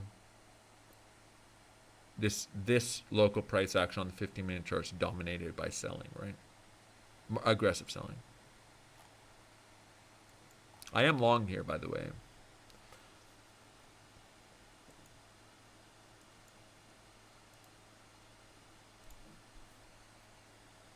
And either about to take some stops.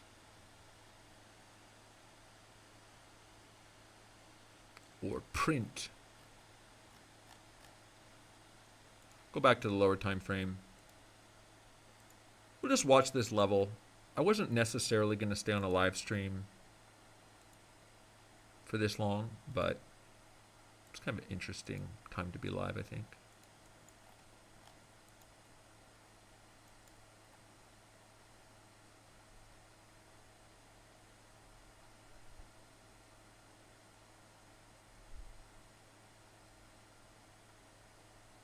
Someone says, you cannot hear me.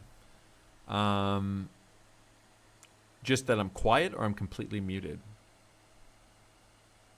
Oh, someone else says you can hear me.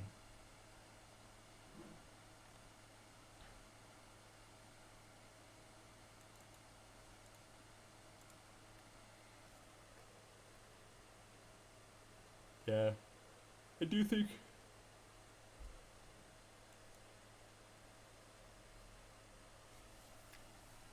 I do think we are gonna be more likely to run some more local lows here. At the very least.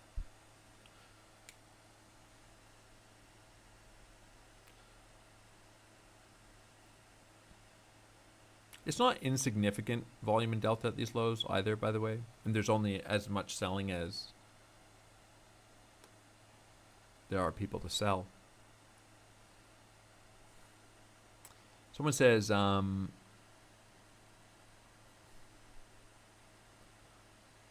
it to 50K, wait for a retest of a lot of times price V-shape recovers, but a lot of times it retests a fib level locally, then it continues. Definitely.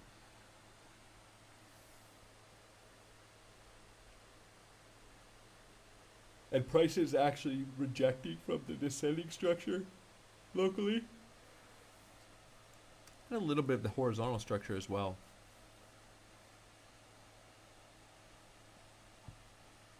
Gotta look for a liquidity grab type move through these lows. High volume, high delta.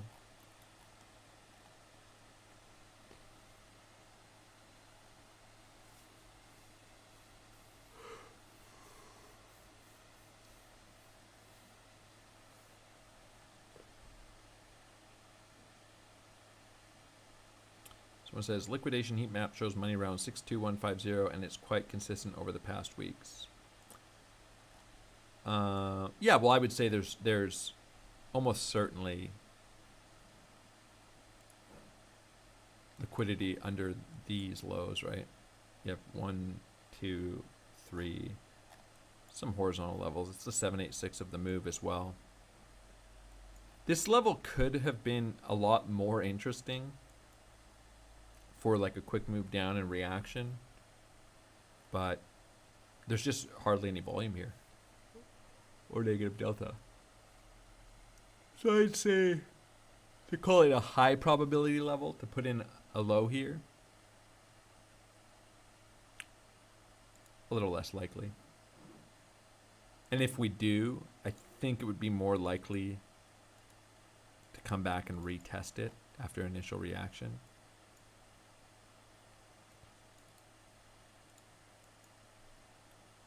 But clearly, we can see that price is driving towards liquidity, and the fact that there's no volume, no delta here, you would assume it's lower. For all we know, there's a $20 million conditional short order here or massive stop loss.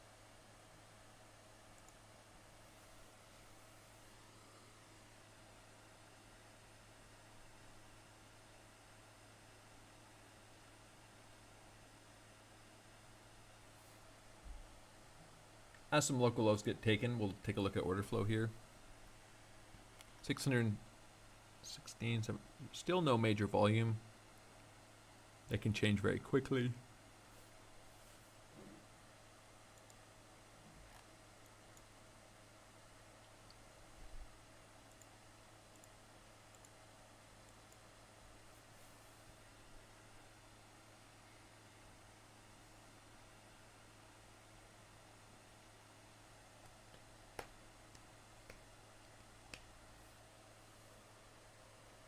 I guess there is something to be said about, you know, if you don't look at, let's say, volume and delta, and the delta is just the difference between the market selling and market buying.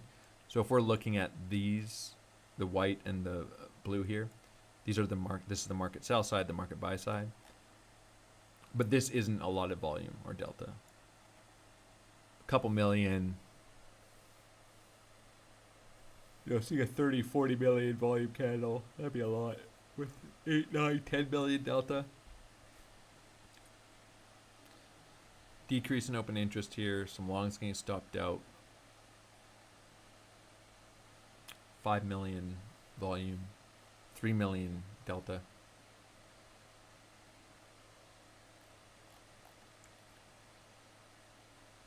So this would be like an 844K position. Market selling. So you would assume this is a stop loss, right? 844K stop loss. Decrease in open interest.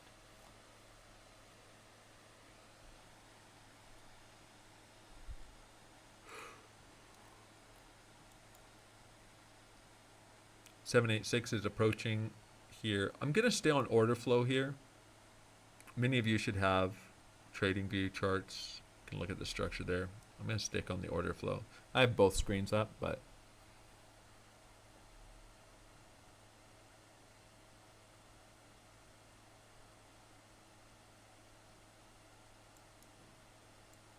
Again, looking for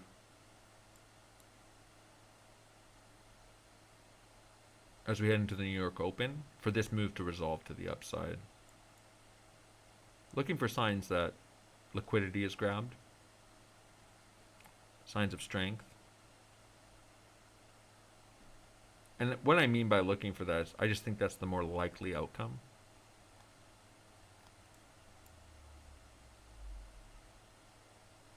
I'm looking for some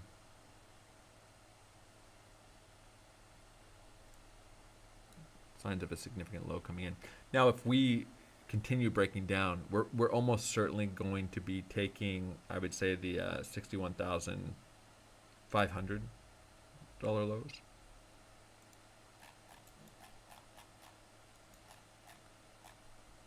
If we start breaking this down, no reason to suspect we won't take these lows, and if we take those, no reason to suspect we won't take the wick. As we're about to test these lows, probably going to be a lot of stop losses under them.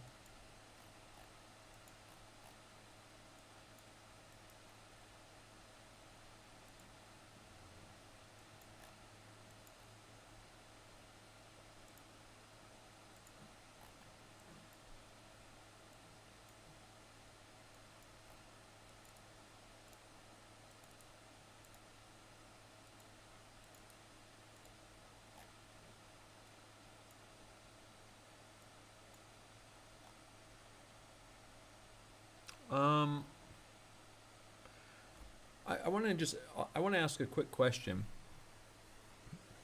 So someone says, looks very bearish, bear emoji, ice emoji face, and then says, hello, hello, hello.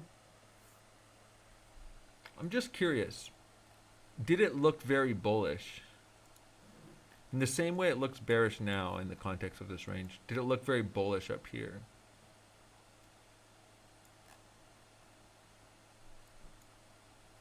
I just noticed that a lot. Like for example, I trade ranges a lot, and I had some shorts up here from the highs of the range, and at this time I was long up into this level, and there was a nice technical reason to get short up here. But every time price pump, people would come into my comments on Twitter and be like, "You're about to get wrecked. You're about to get stopped out. Good luck shorting the bull market." Now, those comments would be timed with price. Like they would come to my posts and comment them every time price started pushing up. And it's just kind of interesting because in the context of a range, like let's just fractal this again. In the context of a range, price looks really bullish up at the highs. It looks really bearish at the lows. Looks really bullish at the highs, bearish on horizontal retests, and obviously we know that the 618, 716, these are common retracements on every time frame. So retracements always look bearish in a range and impulses, but what actually is bearish or bullish about it, I guess, is the point I'm getting at. I would say that we're in a bearish trend. If you want to call this a range, which I personally do,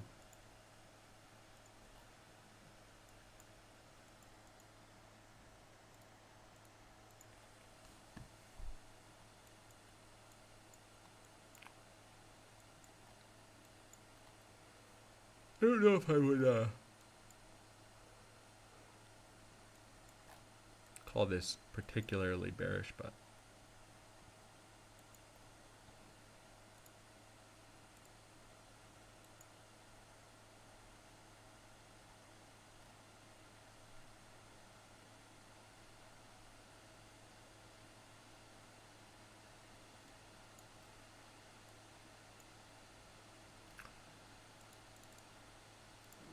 I think our point of control is like right.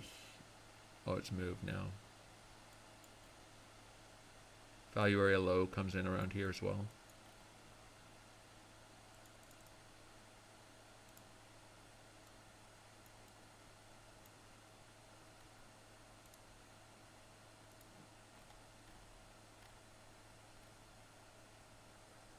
New 4-hour candle opened 30 minutes ago.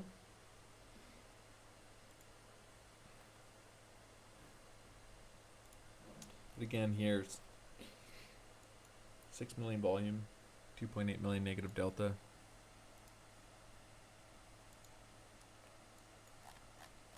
Let's presume that the market knows where the liquidity is. It knows where the stops are.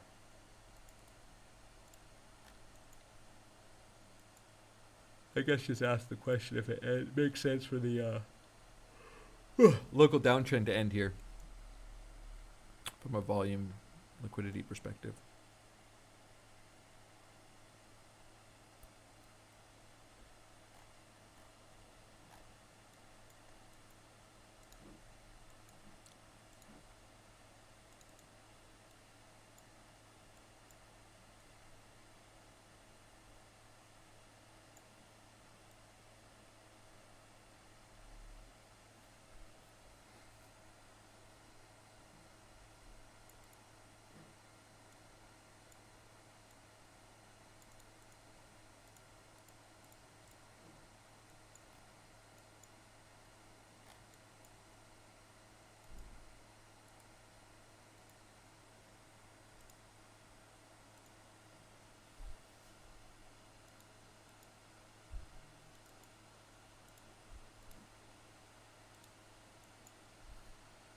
I'm just going to give an update in the Discord. I always forget during live streams.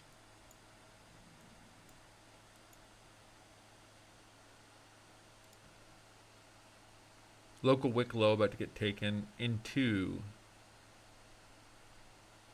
local 786.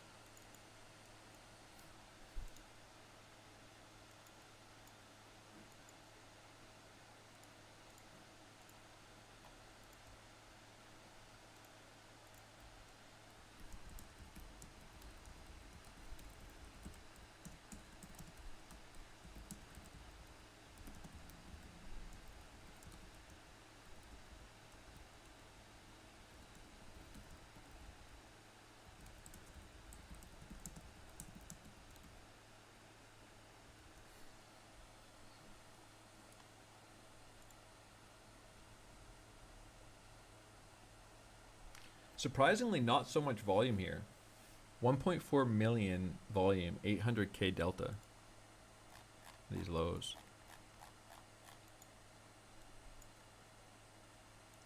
Suppose it makes sense. There's not so many logs to stop out.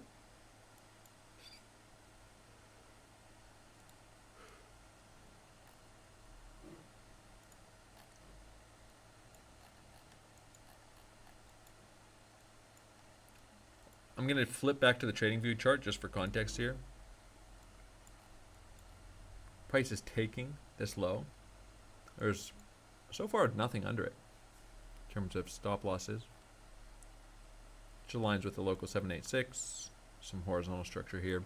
If we break this down, price is almost certainly going to take these lows into the 786. It's a critical level. If we break that down and flip it into resistance, well, the wick is coming. If we break that down, then probably 52, 53K. Take it level to level.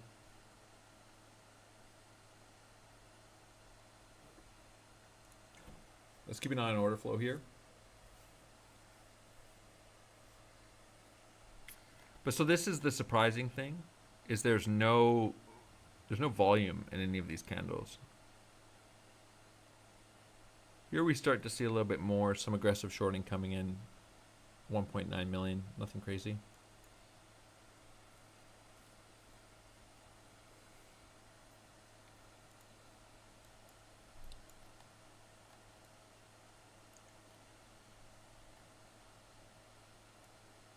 Price is right at the next level of structural support. I'd say this is horizontally the only level of structural support above our lows, local lows. But surprisingly, just not much volume at all.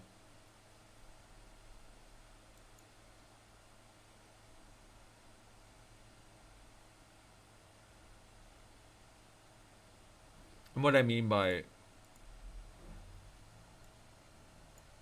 if we want to call these kind of our horizontal levels within the context of the range,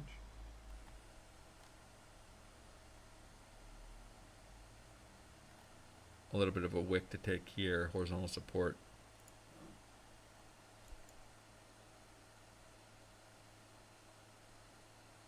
But there's, yeah, I would just say a surprising lack of volume in delta here. 1.8 million, 2.8 million, 2.6, 3.9. Right now, some shorts opening into this candle aggressively. Some longs as well. Market shorting. It's a little more volume, 7 million. Bouncing off that horizontal structure. Reclaiming some local lows. Oh, sorry. I mean to yawn here. With the overall context still to be bullish divergences forming across this range. Of course, we need to bounce here for this bullish divergence to remain intact, because the definition of the divergence is that price is making a higher low as CBD makes lower lows.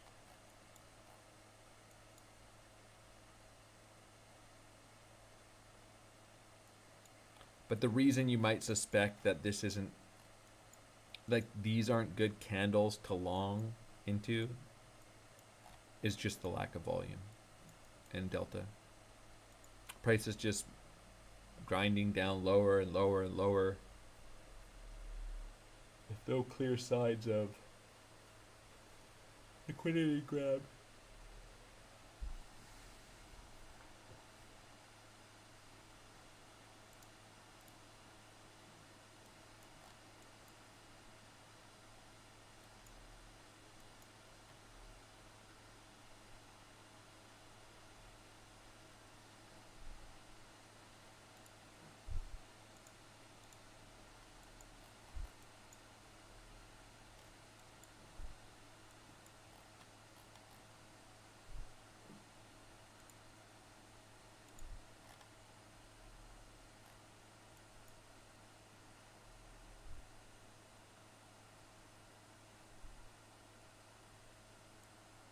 So this candle would be primarily positions closing, decrease in open interest, increase in open interest, some risk coming into the market, market shorts.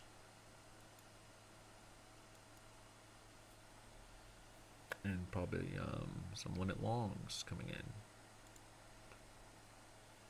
But again, volume, delta, incredibly low.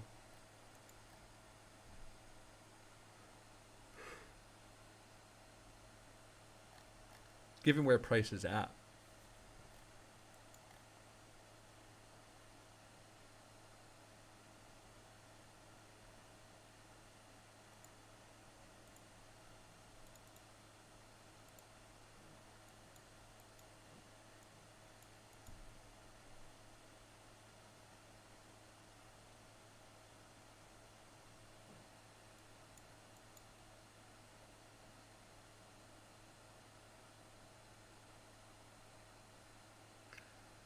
I'm looking at Bitcoin right now because I know some people are asking me some other questions, but it's very possible that what we see here is one of two things, and I'm going to be trading it. I mean, we could just see a nuke, right? We could see us just rip through all these levels down to 53K. But the two ideas that are more bullish that I'm looking for is either price coming in running these lows into the 786.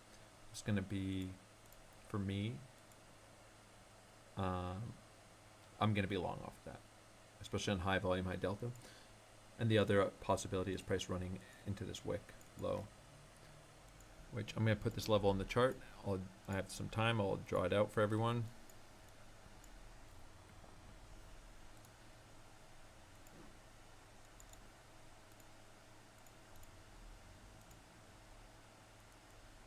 And that'll be a quick move into these lows, this level, this level.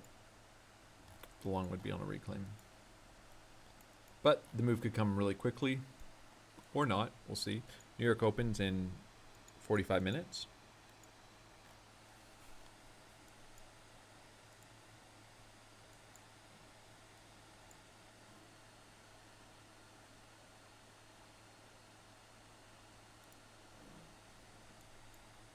But what's price doing here? Well, it's grinding down into a downtrend. There's some important support that we down excuse me. But volume and delta quite low on that level. Excuse me.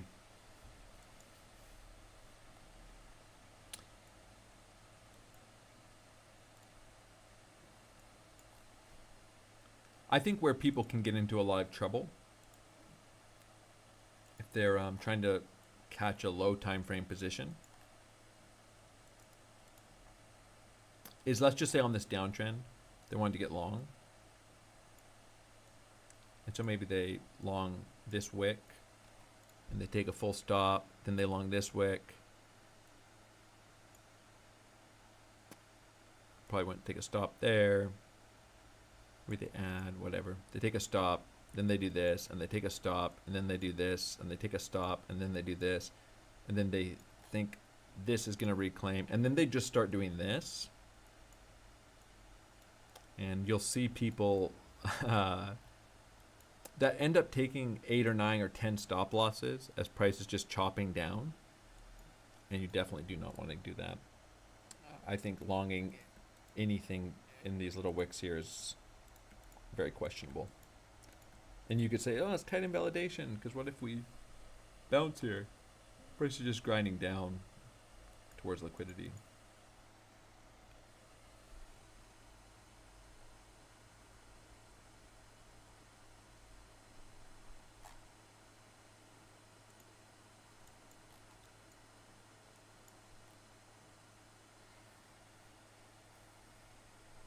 We are seeing some, again, there's just not much volume, but we are seeing some aggressive positions opening here. Increase in open interest, aggressive shorting. 1,242,000, 1 million negative delta. Increase in open interest. So people are wanting to short into this. Some signs of local support coming in.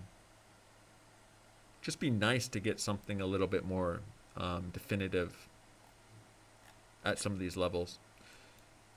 Because the challenge here is, we actually had a similar challenge. There's a really good case for just being long generally, I think, here. In terms of adding to longs, locally, I think some signs of strength could be warranted. But it would be very similar to here. So we have this really choppy downtrend.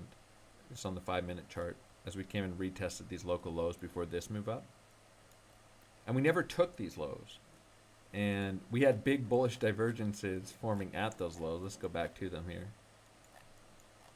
So we had a big bullish divergence. Let me resize this so it's not overlaid on price. A big bullish divergence between this low and this low in order flow, and it was intact between these lows as well. And price is just grinding down into this level. There wasn't actually anything too crazy in terms of volume. And so I was interested in adding to my longs here, taking this candle low. But the problem with this is you can't justify really cutting long positions because you just have, yes, you have price grinding lower, but it's just big bullish divergences in order flow. We're kind of in a situation similar to that here, which is you can't really justify not being long, but can you really justify adding to your longs? Or reclaiming this wick.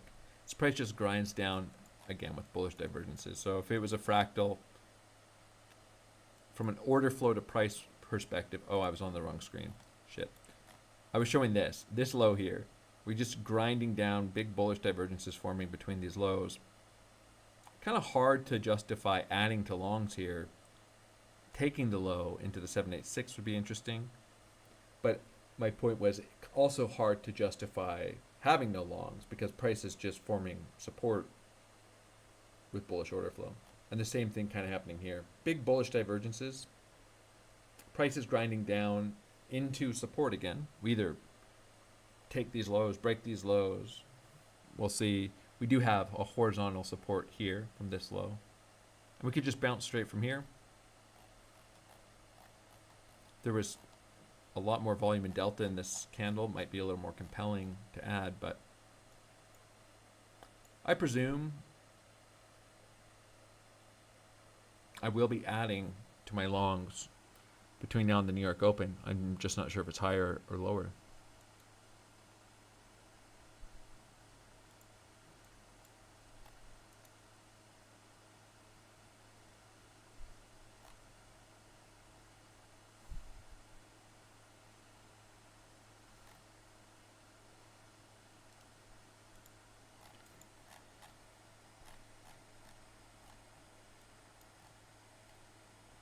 I also might be stopping out all my longs and reopening lower as well.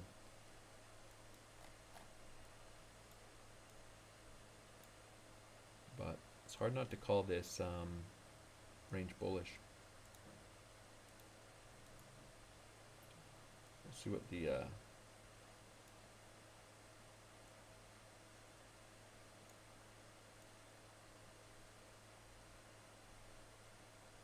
about 170 million delta divergence in this range between this low and this low. It's quite large. What was this? This was like 160 million.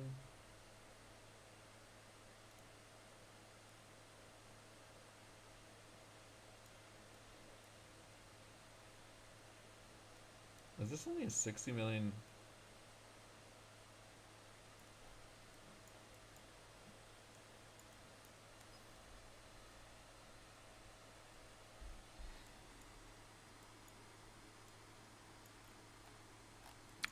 Yeah, I mean, this is quite a large bullish divergence. I'd say comparable to some of these bigger divergences we saw.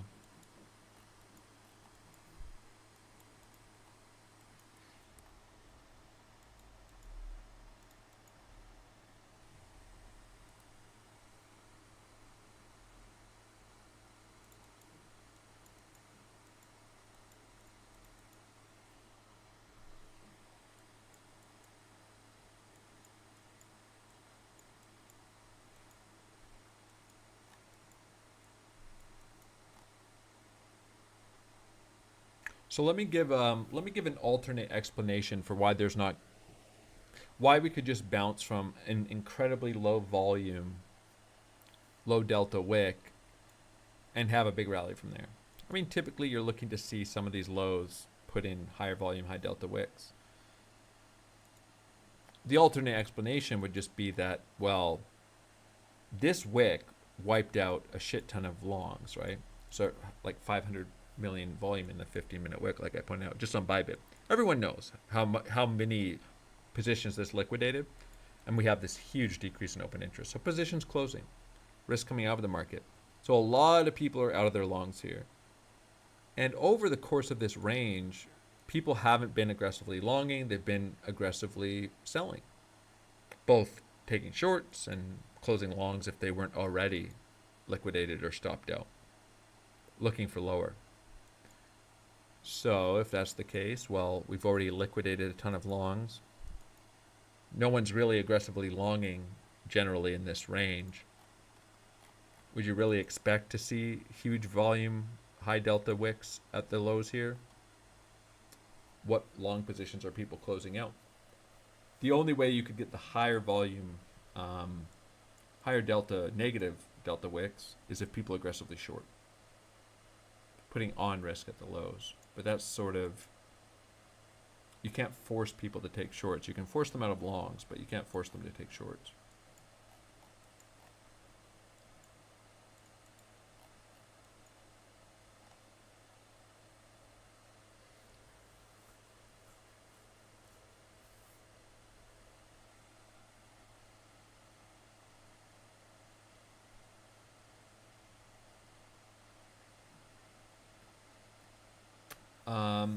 New York Open is just a relatively. Someone's asking what is the reason you want to add between now and the New York Open specifically. Well, it's kind of towards the New York Open. I mean, the first 30 minutes of the New York Open is actually quite a high probability time to put in pivot highs and pivot lows.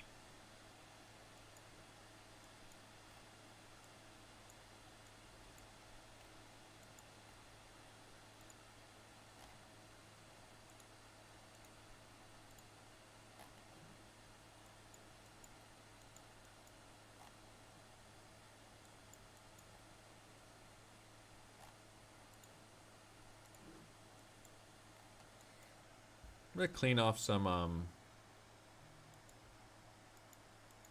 levels here. I don't actually like having a ton of levels on my chart. You can just see the levels. Like, for example, we know the 786 is directly under these lows. We know our local, we have a local pivot here. We have a horizontal support. We can see the price line running across these horizontal levels.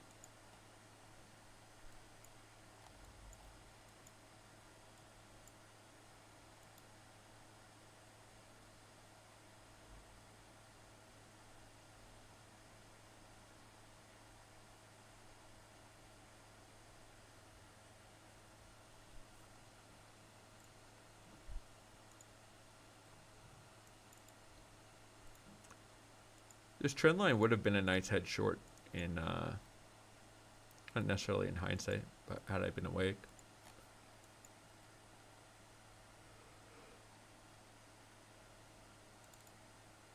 Nice horizontal retest there too. I don't think I noticed that from the resistance perspective.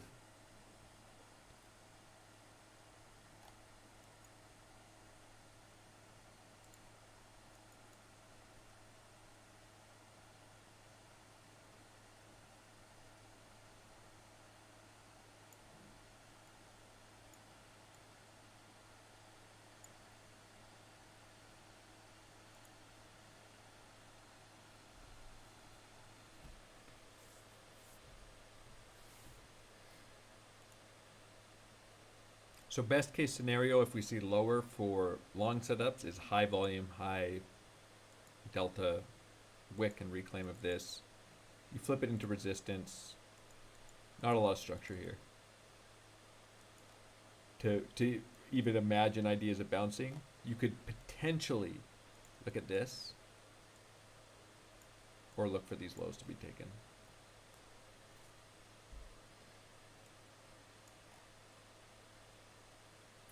But we'll see. I'm just going to stay live until we either break this local descending structure into the New York Open or break down. Because no matter what, I think this is going to be really interesting.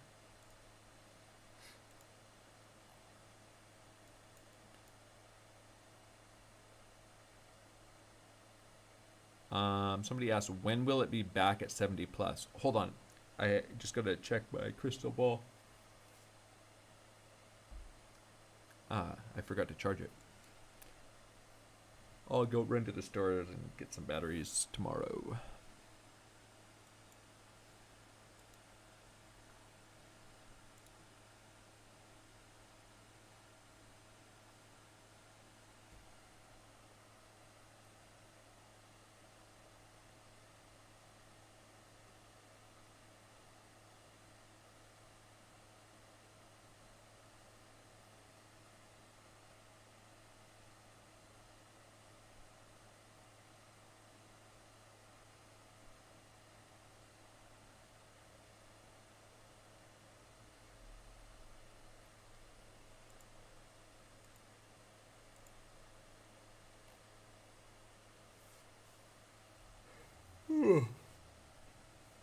Yeah, I mean, this is kind of one of the things that's a little bit, there's not always something super compelling happening on retracements to support or, and so really the only context here that I think I have any, I would say anything relevant to say is that we're ranging here with big bullish divergences forming. Locally, nothing's really happening here. You could You could make a case for price just bouncing at any time, and it would make sense. You could make a case for price going lower, and it would make sense. I don't even think one is more likely than the other that I can think of from a local perspective. The case for price going lower is just volume super low. We're holding a grinding downtrend, and that price is seeking some of this liquidity. And the price for going higher is just, we have massive bullish divergences forming. The selling that's going to come in is the selling that's there. You can't take stops that don't exist, and you can't induce shorts that nobody wants to take. And so the liquidity just sort of dries up to the downside in unspectacular fashion, and then price reverses.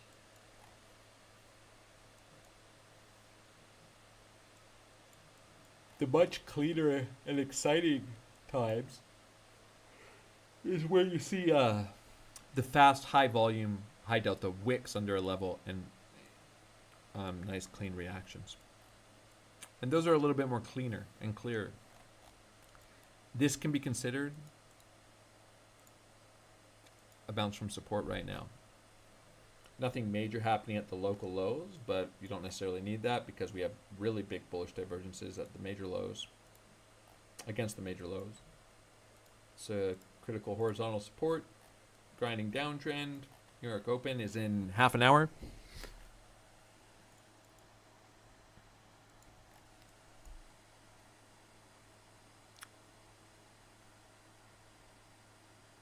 I think hard to argue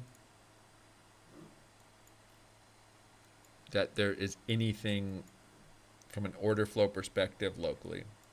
And so I'll just review that really quickly. Anything compelling here. I mean, 1 million delta, 200,000 delta, 260K delta. This is nothing.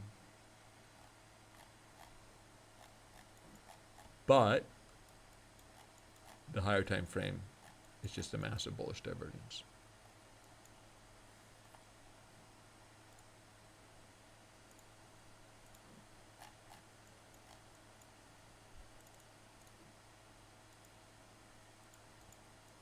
Could look for some of these clean local descending structures to start breaking as a sign of strength.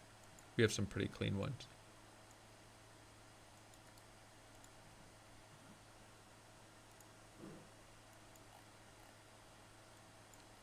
Like I said a little earlier,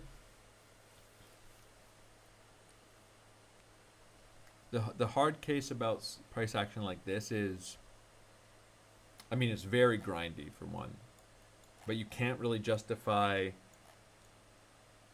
cutting your longs. You could say, like you could say, well, if I'm gonna on a high time frame, if you want to manage your positions on a super low time frame, for sure, but can I really just say, oh, I'm gonna cut all my longs and I'm only longing if price comes back down to this wick?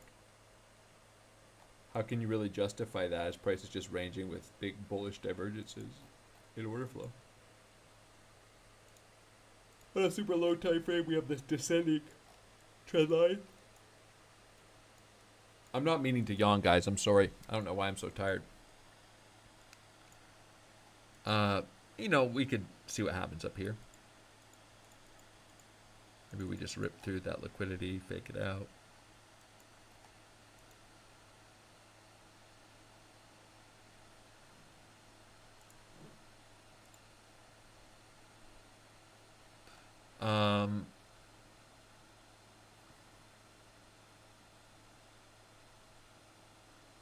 Someone says, I think ETH has a cleaner setup for long, sweet 2975.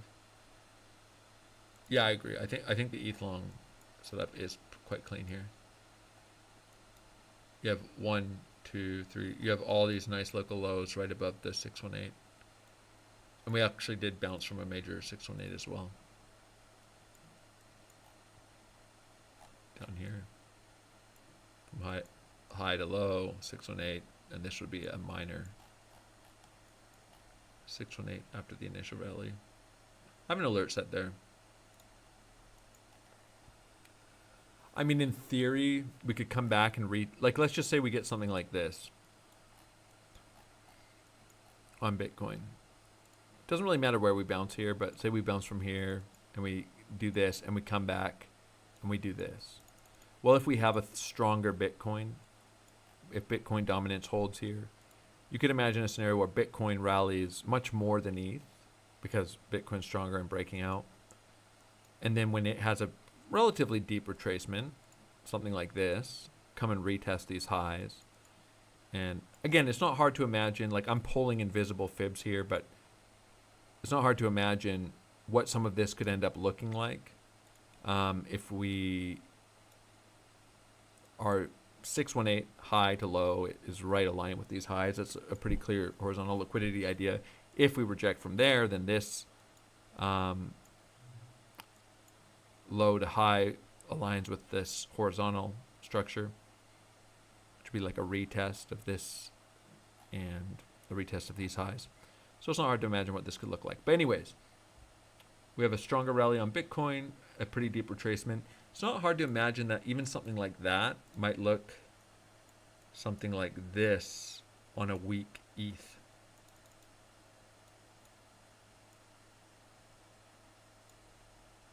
Or you have a relatively strong ETH still compared to Bitcoin. Come and take these highs into this trend line, but have a much bigger retracement on ETH. So I think this level is going to be pretty interesting for a while. These highs will be interesting.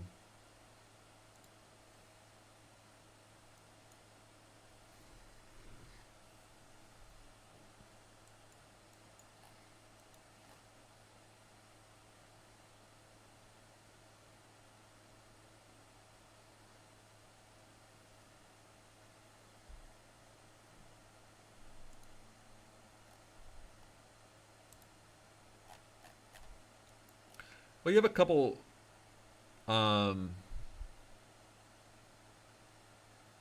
choices. Somebody says, if you had no longs, would you open one here? Well, who cares what I would do, right? What does what I would do have to do with what you are going to do or would do? So there's a case to be made for holding a long here, cutting it, waiting for signs of strength. I'm perfectly happy with the risk in my position. I don't care if I take a stop loss. I could cut it as well. But let's just say, so this is the concern that a person might have if they're, why you might not keep cutting and opening along, let's say, and you might just accept the risk in your position. So let's say I'm in this long initially, something like this. As we come down, retest this low, and my invalidation's under the 786.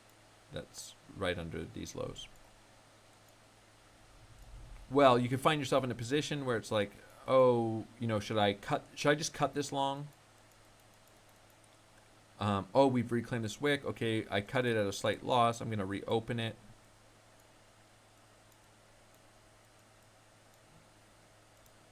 There are bullish divergences in this range. I'm going to reopen it as we've reclaimed that wick now. Oh, should I just cut it again? And you've essentially found yourself into like 4 or 5 different longs here, and price never came down to your where your initial stop loss was. And then in this last one, maybe you've done it again, right? You've cut it.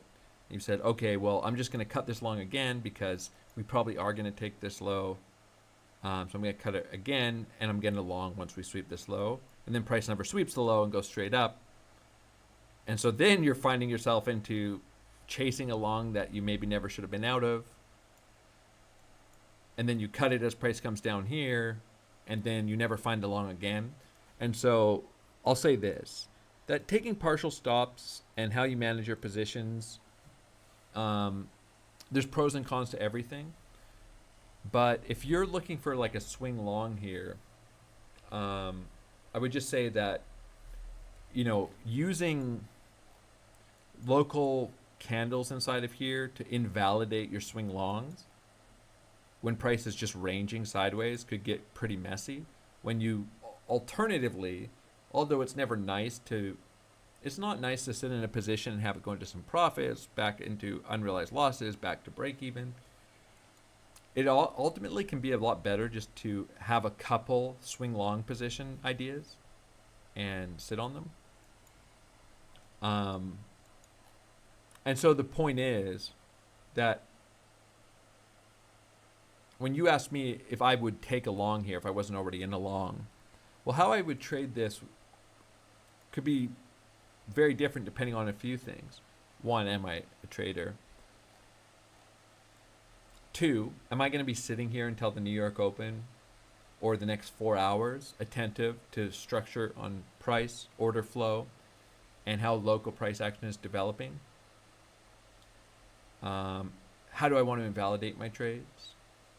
So, for example, this might be a trade I would take, and I talked about it a little bit earlier, where I would take a trade and I would say, hey, I'm going to long a reclaim of this level, and I might have it sized like this, something like this, but I'm going to cut if there's no follow through. And the idea is this: I'll put on a little bit of risk.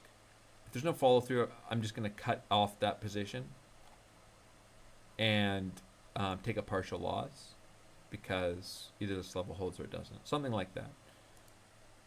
But somebody else might completely choose to trade everything in here differently if they don't want to manage their positions at all, right?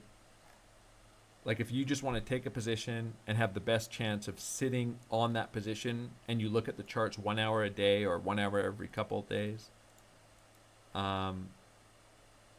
you might trade completely differently than I would.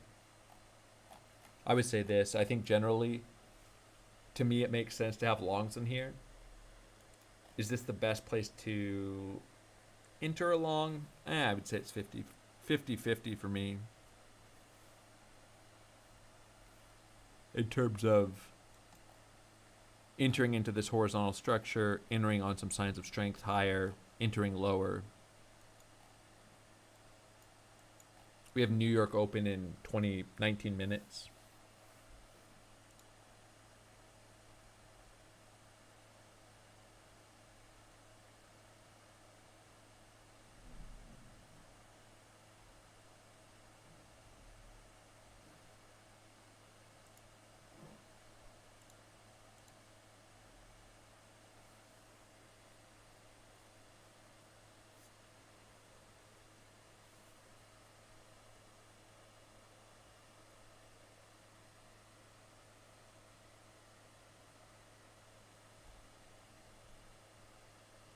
But one thing I would say about that, what I mean by 50-50 is you're not 50-50 whether or not we're going to see lower from this 5-minute candle. 50-50 for whether or not, because your invalidation for a swing long here is not under this candle. 50-50 for if this is happening, this is happening, this is happening. But either way, your invalidation on longs here wouldn't be taken with the assumption that this 5-minute candle is your bottom candle. Could try longs on a break of this descending trend line, which can get a little trappy too, but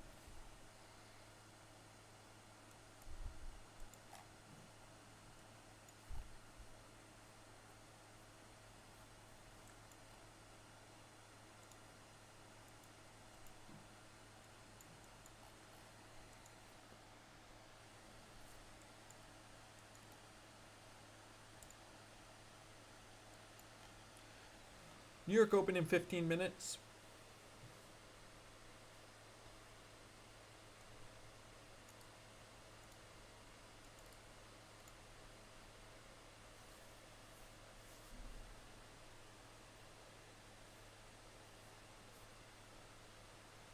Price grinding down pretty aggressively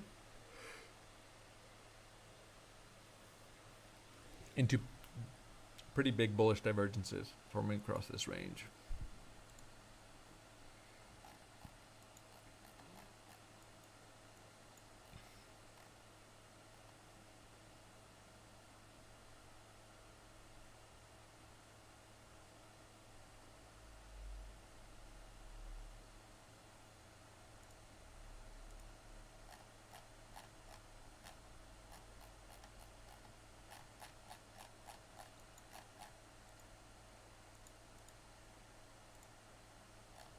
but very low volume.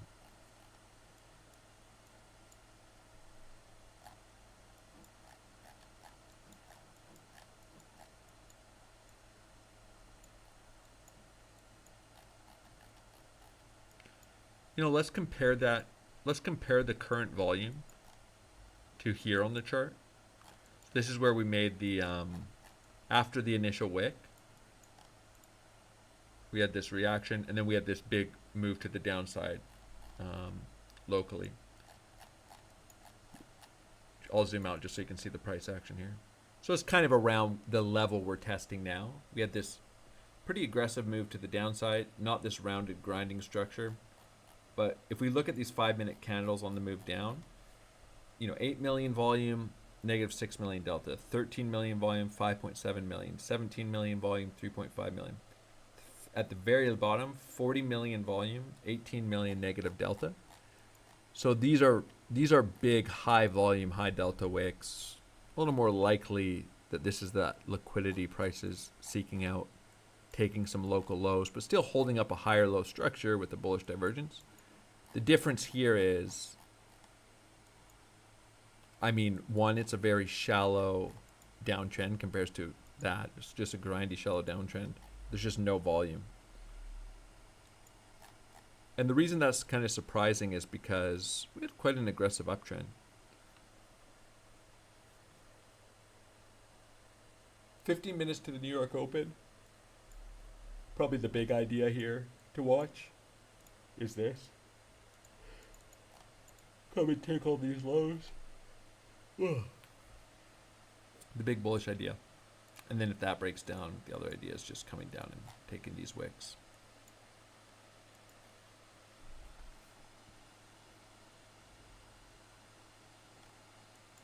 Yeah, we have a point of control up here.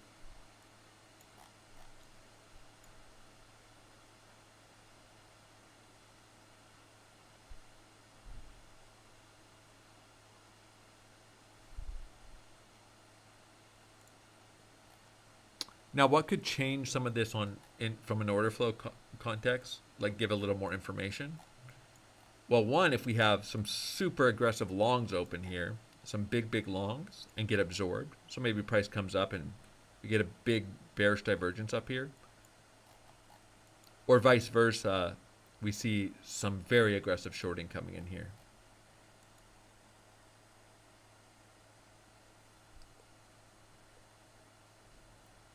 Getting absorbed. We have some shorting, by the way, locally. Just nothing too telling.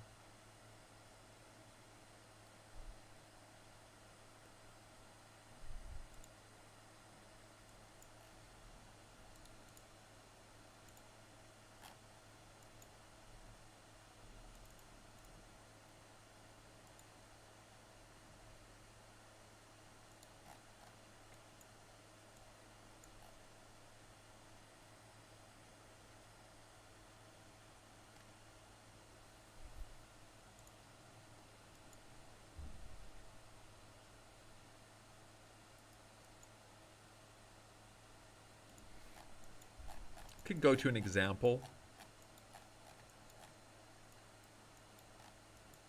I'm going to have to go back quite a ways.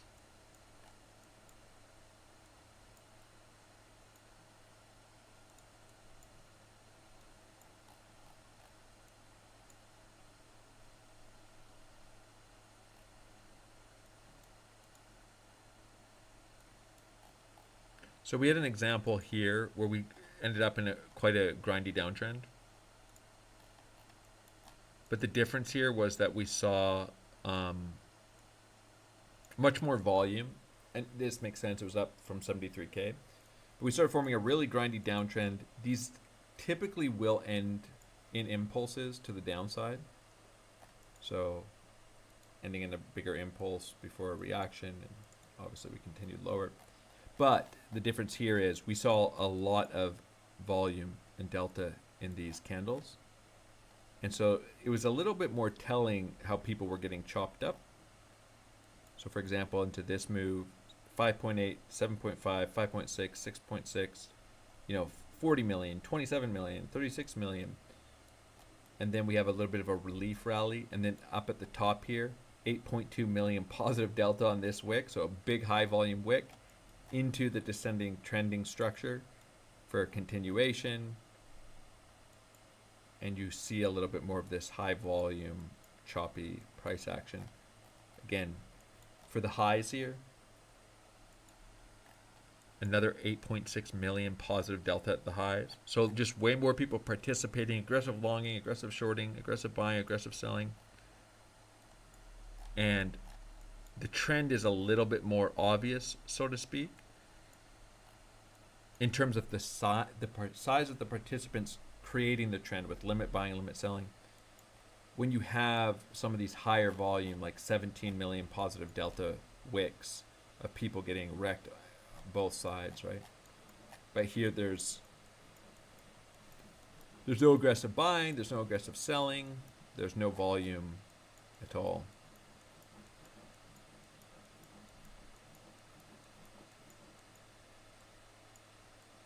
In the local context of this grindy downtrend. Again, a little bit of a bullish divergence forming between these lows. I'd say the bullish divergence in the range is very significant, but between these lows, technically one forming, but how relevant is it when it's essentially a million negative delta that's been absorbed? Doesn't really tell you much about the traders here. And the same thing at the highs, right? You could call this a bearish divergence. No, you couldn't really. I guess technically, maybe a little bit of bearish absorption on a divergence. But you don't really know anything about the size of the traders here. Because you have 540K. Just a low volume, grindy downtrend. Though we see a $17 million long open here, and price doesn't go anywhere, that would give us some information. Or a $15 million short, and price doesn't break down, that'd be pretty significant.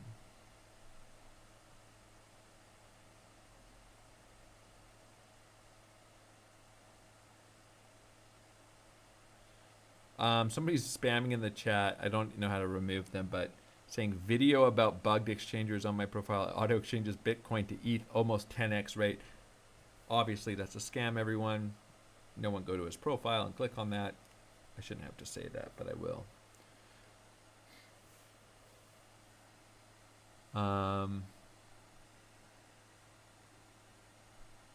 Yeah, I ended up just being live here because someone asked if I've been live for 3 hours.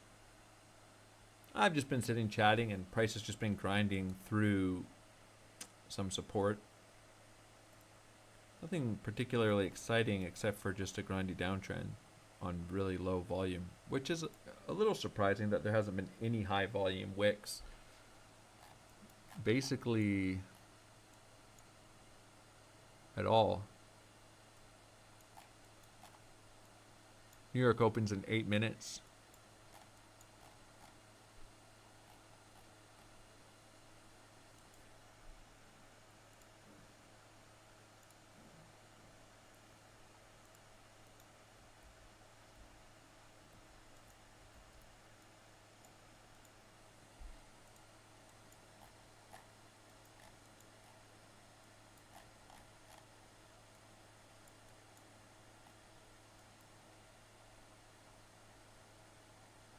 Open interest has been generally increasing on this downtrend.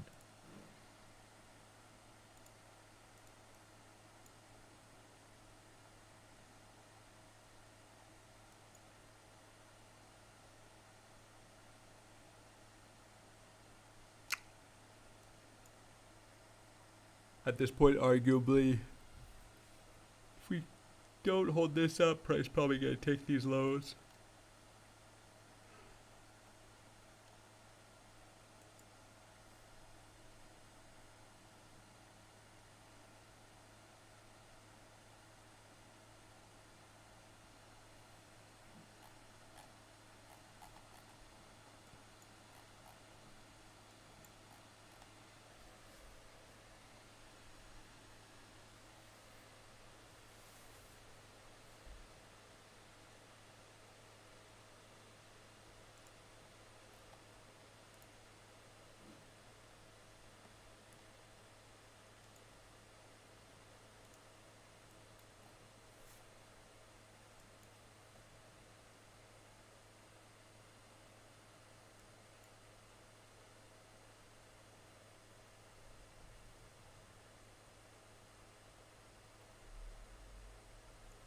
Sorry if I'm not going to ramble on about the same thing over and over and over again. I'm just going to kind of chill for a second. But I'll stay live. New York Open in 5 minutes.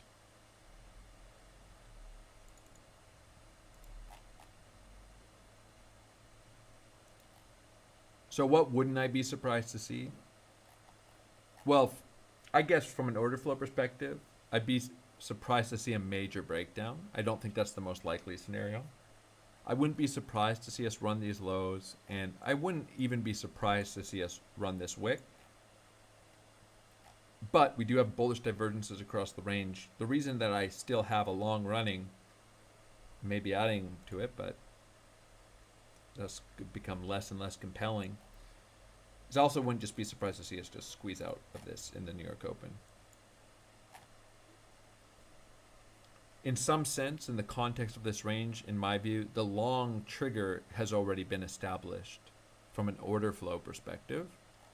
We have the structure we have, which is this range. We have support, we have resistance. We either retest the lows or we don't. Sweep the lows, reclaim them, break them down, who knows? But we have clearly defined support and resistance and bullish absorption. So in that sense, that's a long trigger. And price either bounces off it or it doesn't. How wouldn't I prefer to trade this personally? I don't think it's probably a good idea with this really choppy downtrend.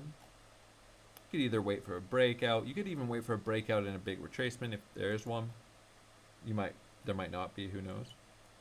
But taking longs on every 5 minute, in my case white, but probably in many of your charts green, 5 minute green candle and stopping them out on every red candle and having that be your invalidation is going to get you chopped up or annihilated in this grindy, choppy price action, right?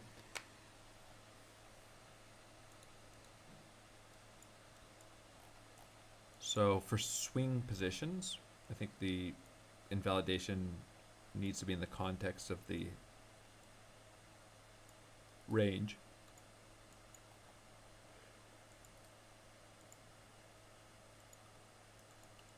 And it's hard to say that there's great low time frame setups here.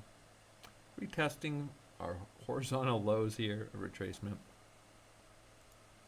A super high volume, high delta wick into these lows would have been nice, but a little bit of consolidation here on this support. A little bit of bullish absorption, nothing too telling from an order flow perspective, but certainly relative structure, or relevant structure rather. And I'll just say this, I mean, there's no other way to put it. What I don't want to do is make anything I say come across as I'm certain price will go up. But these are big, big bullish divergences in CVD. They're significant. We're talking, you know, since the wick, 100 million plus divergence in CVD and price between the lows on just buy bid alone on BTC USD perps. We're going to have larger divergences across the market as a whole. Pretty aggressive selling coming in here. So I think I would be surprised to see a big move to the upside. Look at this range. We've certainly seen these types of divergences before. I'll just rehash them because I'm talking about them, and even though I've talked about these ideas many times on many live streams, I'm sure there's lots of new people in here.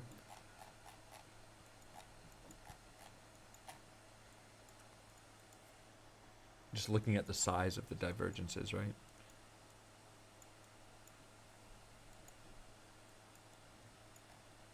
Oh, is this where... Wait, this can't be right. Is this where we had the 160 million was across this? No, this was 320 million. I suppose... Yeah, I guess it was about 100 million volume. in this range. We ranged here for about 3 days. And then here we had, we can see it here. Say from this low roughly to this low, about 162 million delta before the impulse to the upside. And this was quite a significant one as well.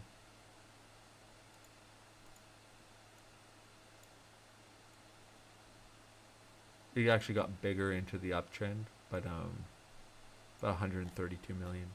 And so I think I maybe did this as a members live stream at the time, but it's kind of the same conversation every single time.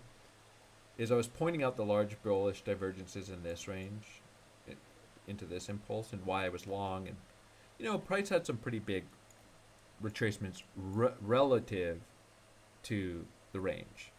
Like this ended up being a 786 retracement, which is essentially where our current retracement is too. But just pointing out the big bullish divergences. It's not to say we have to bounce. It's just this is a very big bullish divergence. That's not an opinion. It's not a claim that price will go up. And I guess the best way to put it is this, is, you know, a lot of times if I'm taking a data-driven approach to taking a trade, I'm not really thinking about what I think is going to happen. I mean, in some ways, if you ask me right now, what do I think is going to happen? Any number of things could come out of my mouth. I could say, I think we are going to break down because of this. I think we are going to go up because of this. But what I can objectively say is that we have signs of big limit buyers coming in here. And those typically end with a move to the upside. And so that's not an opinion, that's a fact. I can stick to some of the facts here about order flow. It's relevant. It does not mean price is going to go up. It's just an observation, a fact. And I like to trade around those.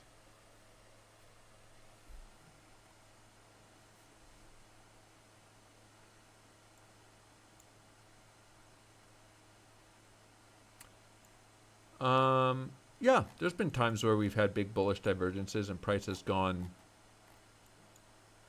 down further, and we've just had bigger bullish divergences. So we could talk about some times that they've played out, right? So here, big bullish divergence into this uptrend. Here, we had bullish divergences forming into this uptrend. And price did come lower. We broke down some of our structure, and we had some of these bigger liquidity wiping moves. Here, 256 million volume, 52 million negative delta. Obviously, tons of liquidity building up under these range lows. We have the move down, and then we range here, forming the big bullish divergence. But you could have claimed, and it was in fact a bullish divergence in the context of this range. The only difference here would be this, in my view, is that this range, in this context, came after a bigger move to the upside, is a range at the highs. And so some liquidity to the upside had already been tapped. And this was a chance to wipe out some of the liquidity under the range. So maybe a little bit different if we're considering a big bullish divergence forming at support, I think, rather than a local bullish divergence forming at the highs. It's not irrelevant, though, I would certainly say, by any means.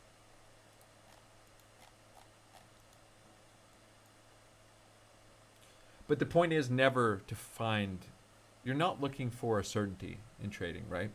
There's no such thing as a certainty. You're just looking to shift the probabilities in your favor. Like this, a big bullish divergence obviously plays out in a big way, but the idea being that if you're using risk management and asymmetric risk reward, so asymmetric risk reward means that, let's just say you have a 1R 1% risk here and your target's up here, right? So you either, for every dollar you risk, you make $5.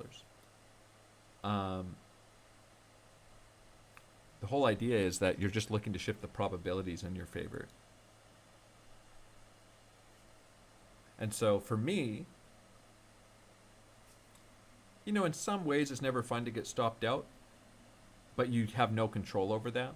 And so if you just say, hey, every time I get this type of setup, I'm going to long it with risk management. Every time that, let's just say, price is ranging after a big move to the downside, we have big bullish divergences forming, I'm going to look for longs at support.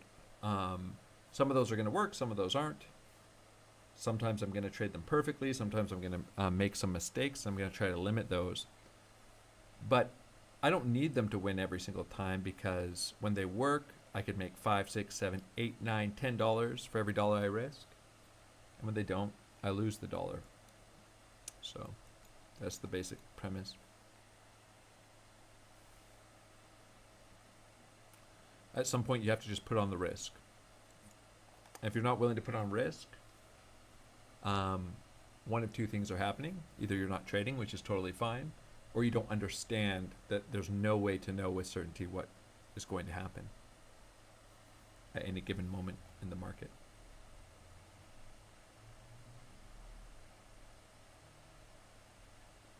I think there's some reasonable case, I know this is going to sound crazy to some of you, that our low is in before we push up towards all-time highs and eventually even 100K.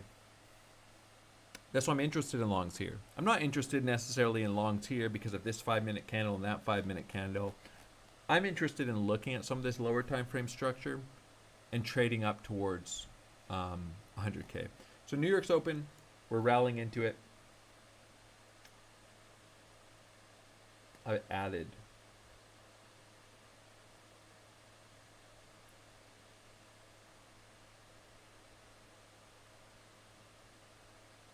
So this is some of that volatility you can see around New York Open. So if, like, for me personally, I would never short into this rally because we're coming off of a big bullish divergence. Now there is some descending structure here, and we could just keep chopping around and ranging and whatever. But here into the New York Open, big impulse off a big bullish divergence on the higher time frame in the range.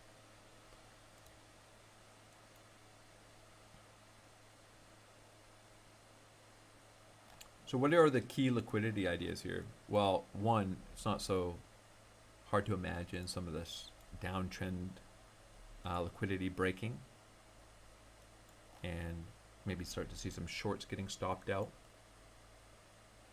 Now, if that happens, it doesn't mean price is going to go straight up, right? Like, we could still certainly just range here. We could come take these lows later, but a bounce from here is not surprising from a grindy downtrend. And then if on the higher time frames, of course, coming up and breaking this descending structure.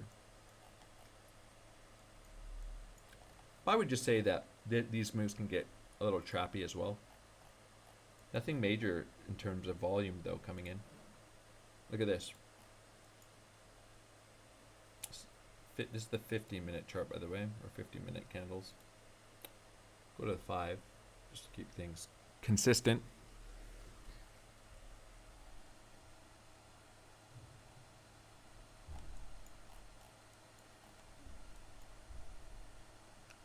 Volume in delta here, 400K, 100K, 398K, 1 million, 1 million. 6 million delta here, decrease in open interest, some shorts getting stopped out, some longs presumably taking profit. Still not a lot of interest here. No aggressive longs coming in, that's for sure.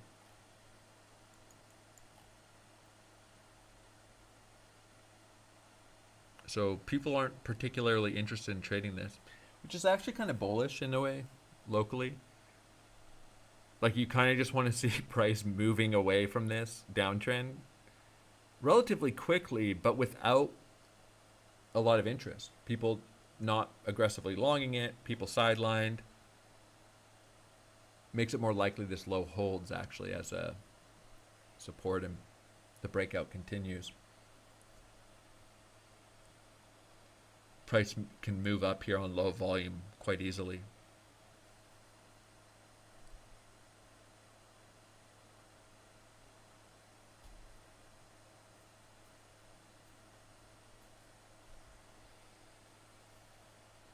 Getting a little more volume coming in here. Delta, not really anything to speak about. Some more aggressive market longs at the highs here, mostly shorts getting stopped.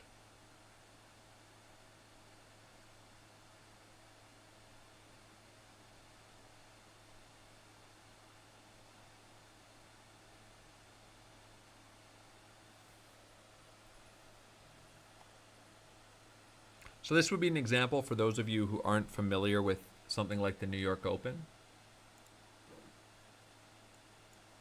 It's not uncommon to see either, like, it could be an impulse, it could be like a sweep of a low and then a reversal.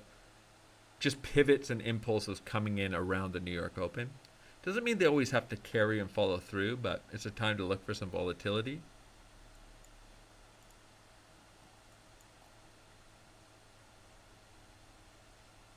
It came in about 10 minutes ago. Testing our first local horizontal kind of break of this downtrend, you could say.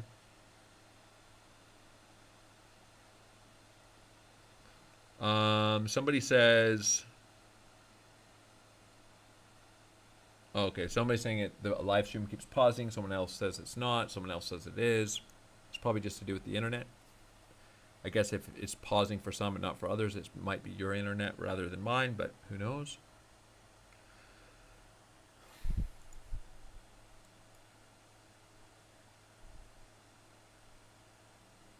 Yeah, I'm not sure. Maybe the internet's kind of a little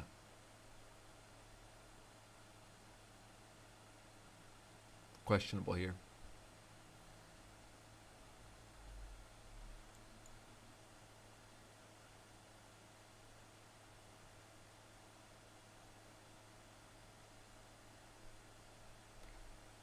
Now, I'm not necessarily expecting price to go straight up here, obviously. Could be a little choppy if we go up at all. What would I like to see? Well, I'd like to see when price is pulling back,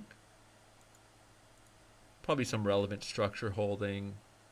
I wouldn't mind seeing some really aggressive shorting coming into these and forming local bullish divergences. I would just say that generally speaking, I guess it's not so weird, but there's a lot of disinterest here in Bitcoin. Volume is just very low. I mean, nobody seems to want to trade it, which is, in this case, I would say more bullish. So let's put it this way. Let's imagine a scenario. I'm just saying it leans bullish to me. I'll give my logic. Let's imagine a scenario like this. We have our biggest liquidation candle on Bitcoin in months. Tons of people liquidated or stopped up their long positions. In the ensuing days, many more people are selling. And then, so we have a big bullish divergence. And then as price goes up higher and higher, people are sort of disinterested in Bitcoin. I'm going to give this is a very speculative thesis, okay? I'm not saying this will happen, and I might be completely wrong. But we have Bitcoin dominance here breaking out. Tons of people are going to be more interested in alts than Bitcoin, right? I mean, that's sort of the general crypto trend or fad right now, I would say, in terms of where there is money to be made, is why long Bitcoin? Why not take longs on something that can go up 10,000x? So there's going to be a lot of people more interested in longing altcoins rather than Bitcoin. But imagine a scenario where our fourth wave is in on Bitcoin. And over the coming days and weeks, we start to see a stronger Bitcoin. We start to break out. And we start getting that big move to the upside. But during the majority of the rally, and probably all the way up until a pretty clean break of all-time highs, you could imagine people not particularly interested in Bitcoin after getting stopped out of all of their long positions, maybe transitioning to, hey, why not long alts? Bitcoin's only down 15%, alts are down 50%. So that's where the opportunity is. But the market kind of taking advantage of that liquidity a little bit, and we have that strong breakout on Bitcoin dominance, and Bitcoin just starts outperforming alts.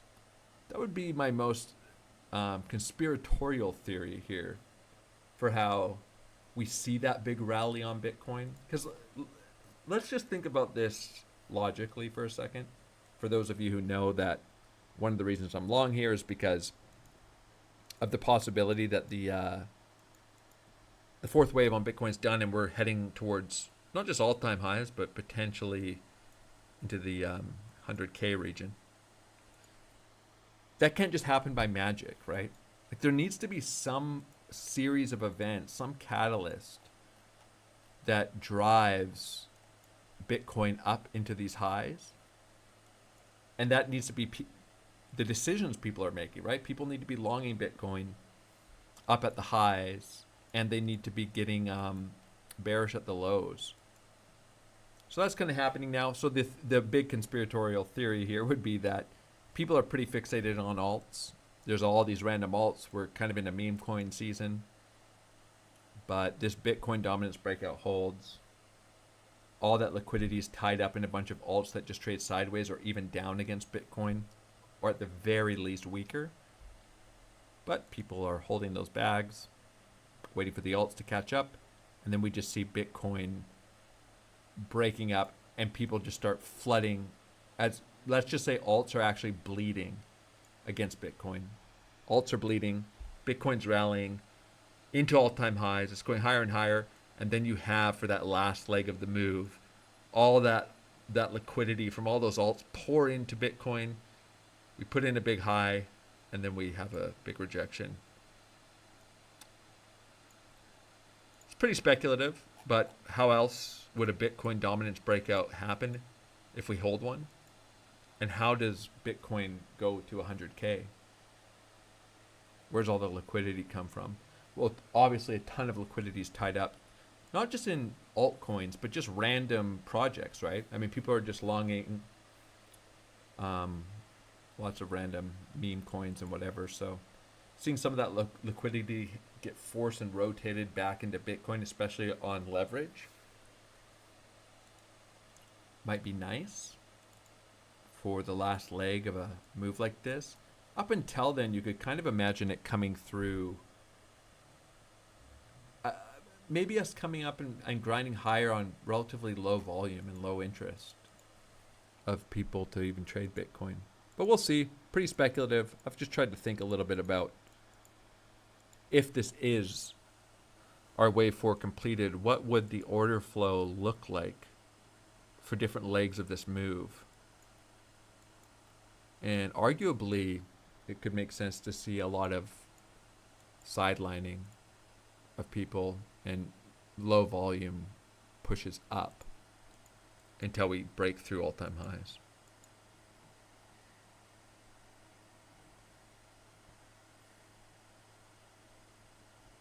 The name of the platform I'm using for order flow is called Exo Charts.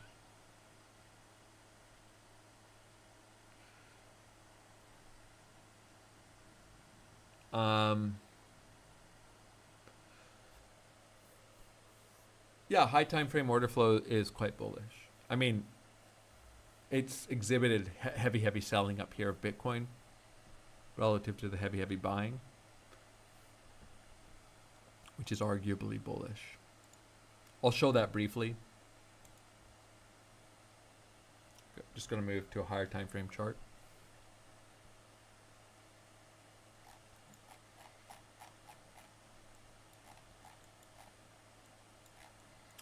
And we saw some of that on our before our last impulses from around 40K, which is like this. So all through this kind of grindy range uptrend, high time frame bullish divergences, and now we at the highs here have, I guess we could the context of this all-time high range has been just heavy market selling, which has just gotten heavier and heavier, and was part of the reason I was looking for the expanded flat on Bitcoin. But it's getting quite extreme now. I mean, we have bullish divergences against every relevant low on every high time frame. So lots of aggressive selling in the general context of this range. But of course, high time frame order flow I think can be relevant for higher time frame ideas, but clearly it's not relevant in terms of longing here with a stop loss here because there's a high time frame bullish divergence in order flow. This is the 1 hour chart. I mean, we've been forming bullish divergences across all of this against these lows, and price hasn't rallied yet. I think it's to the tune of like $800 million between this low and this low on just Bybit. 770 million negatives delta.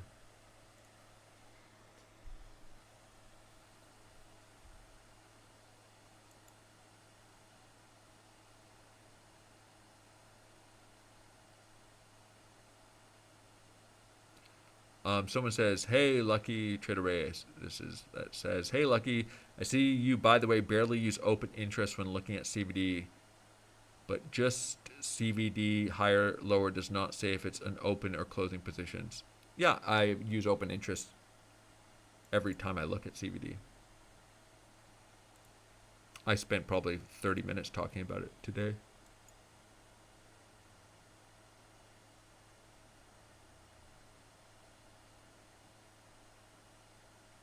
Now, what's the bearish case here? Like for the big nuke, even from an order flow perspective.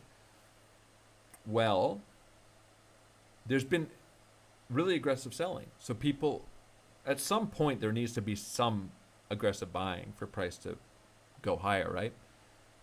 We have signs of limit buyers stepping in and absorbing a lot of this aggressive buying, building big long positions. That's, I mean, presumably, if you're absorbing a ton of selling pressure with limit buying, at some point you're going to end up with some longs, some pretty big ones. Well, the bearish case is that those guys that have these big long positions that they're building here, some of these bigger limit traders, get wrecked, right? That price just nukes all the longs that have been building up in this range. We have a huge liquidity grab to the downside. And so if that happens, then I think there'll be a great opportunity. And I'm not going to get wrecked if that happens. I will take stops here.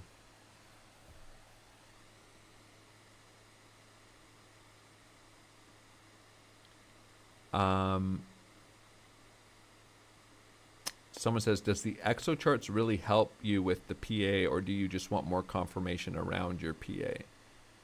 PA standing for price action, I presume. Does the exo? I mean, order flow data is pretty important. It's I'd say it's some of the most important data that you could have to your avail. Like for example, let's go to the 5-minute chart here, because it shows you the orders that are actually coming into the market, right? And the risk coming into the market, and how traders are positioning themselves. The hard part is always going to be the interpretation of the data, right? So having the data is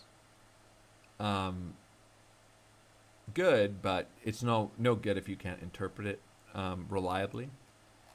But anyway, so here again, we see price kind of basing locally. There are little bullish divergences forming against these lows on this rally. Nice to see. A little bit of risk coming into the market, 400,000 negative delta for aggressive shorts opening, some market longs, or limit longs rather, but it's not very significant volume, right? But we do have some local signs of selling into this rally, aggressive selling, risk coming into the market, getting absorbed. That's relevant. All the context in the range is relevant. It completely changes the context of a range, knowing that there's massive, at least in my view, that there's massive bullish divergences forming. And so what will happen is, well, it doesn't really matter. Like, say I'm long out of this range because of bullish order flow, or this range because of bullish order flow, or holding. We had massive bullish divergences in all of these. And even here we had bullish divergences. Now somebody's going to come and say, it doesn't matter if it's today or a month from now, we have a big bullish divergence forming here. I'm long. This could work. We could go straight to 100K. But there's always going to be opportunities for bullish divergences to fail. And so, and when they do, I mean, I've had this happen many times where somebody will say, I think you got too biased because of the order flow. You think you took a long, let's say it didn't work, right?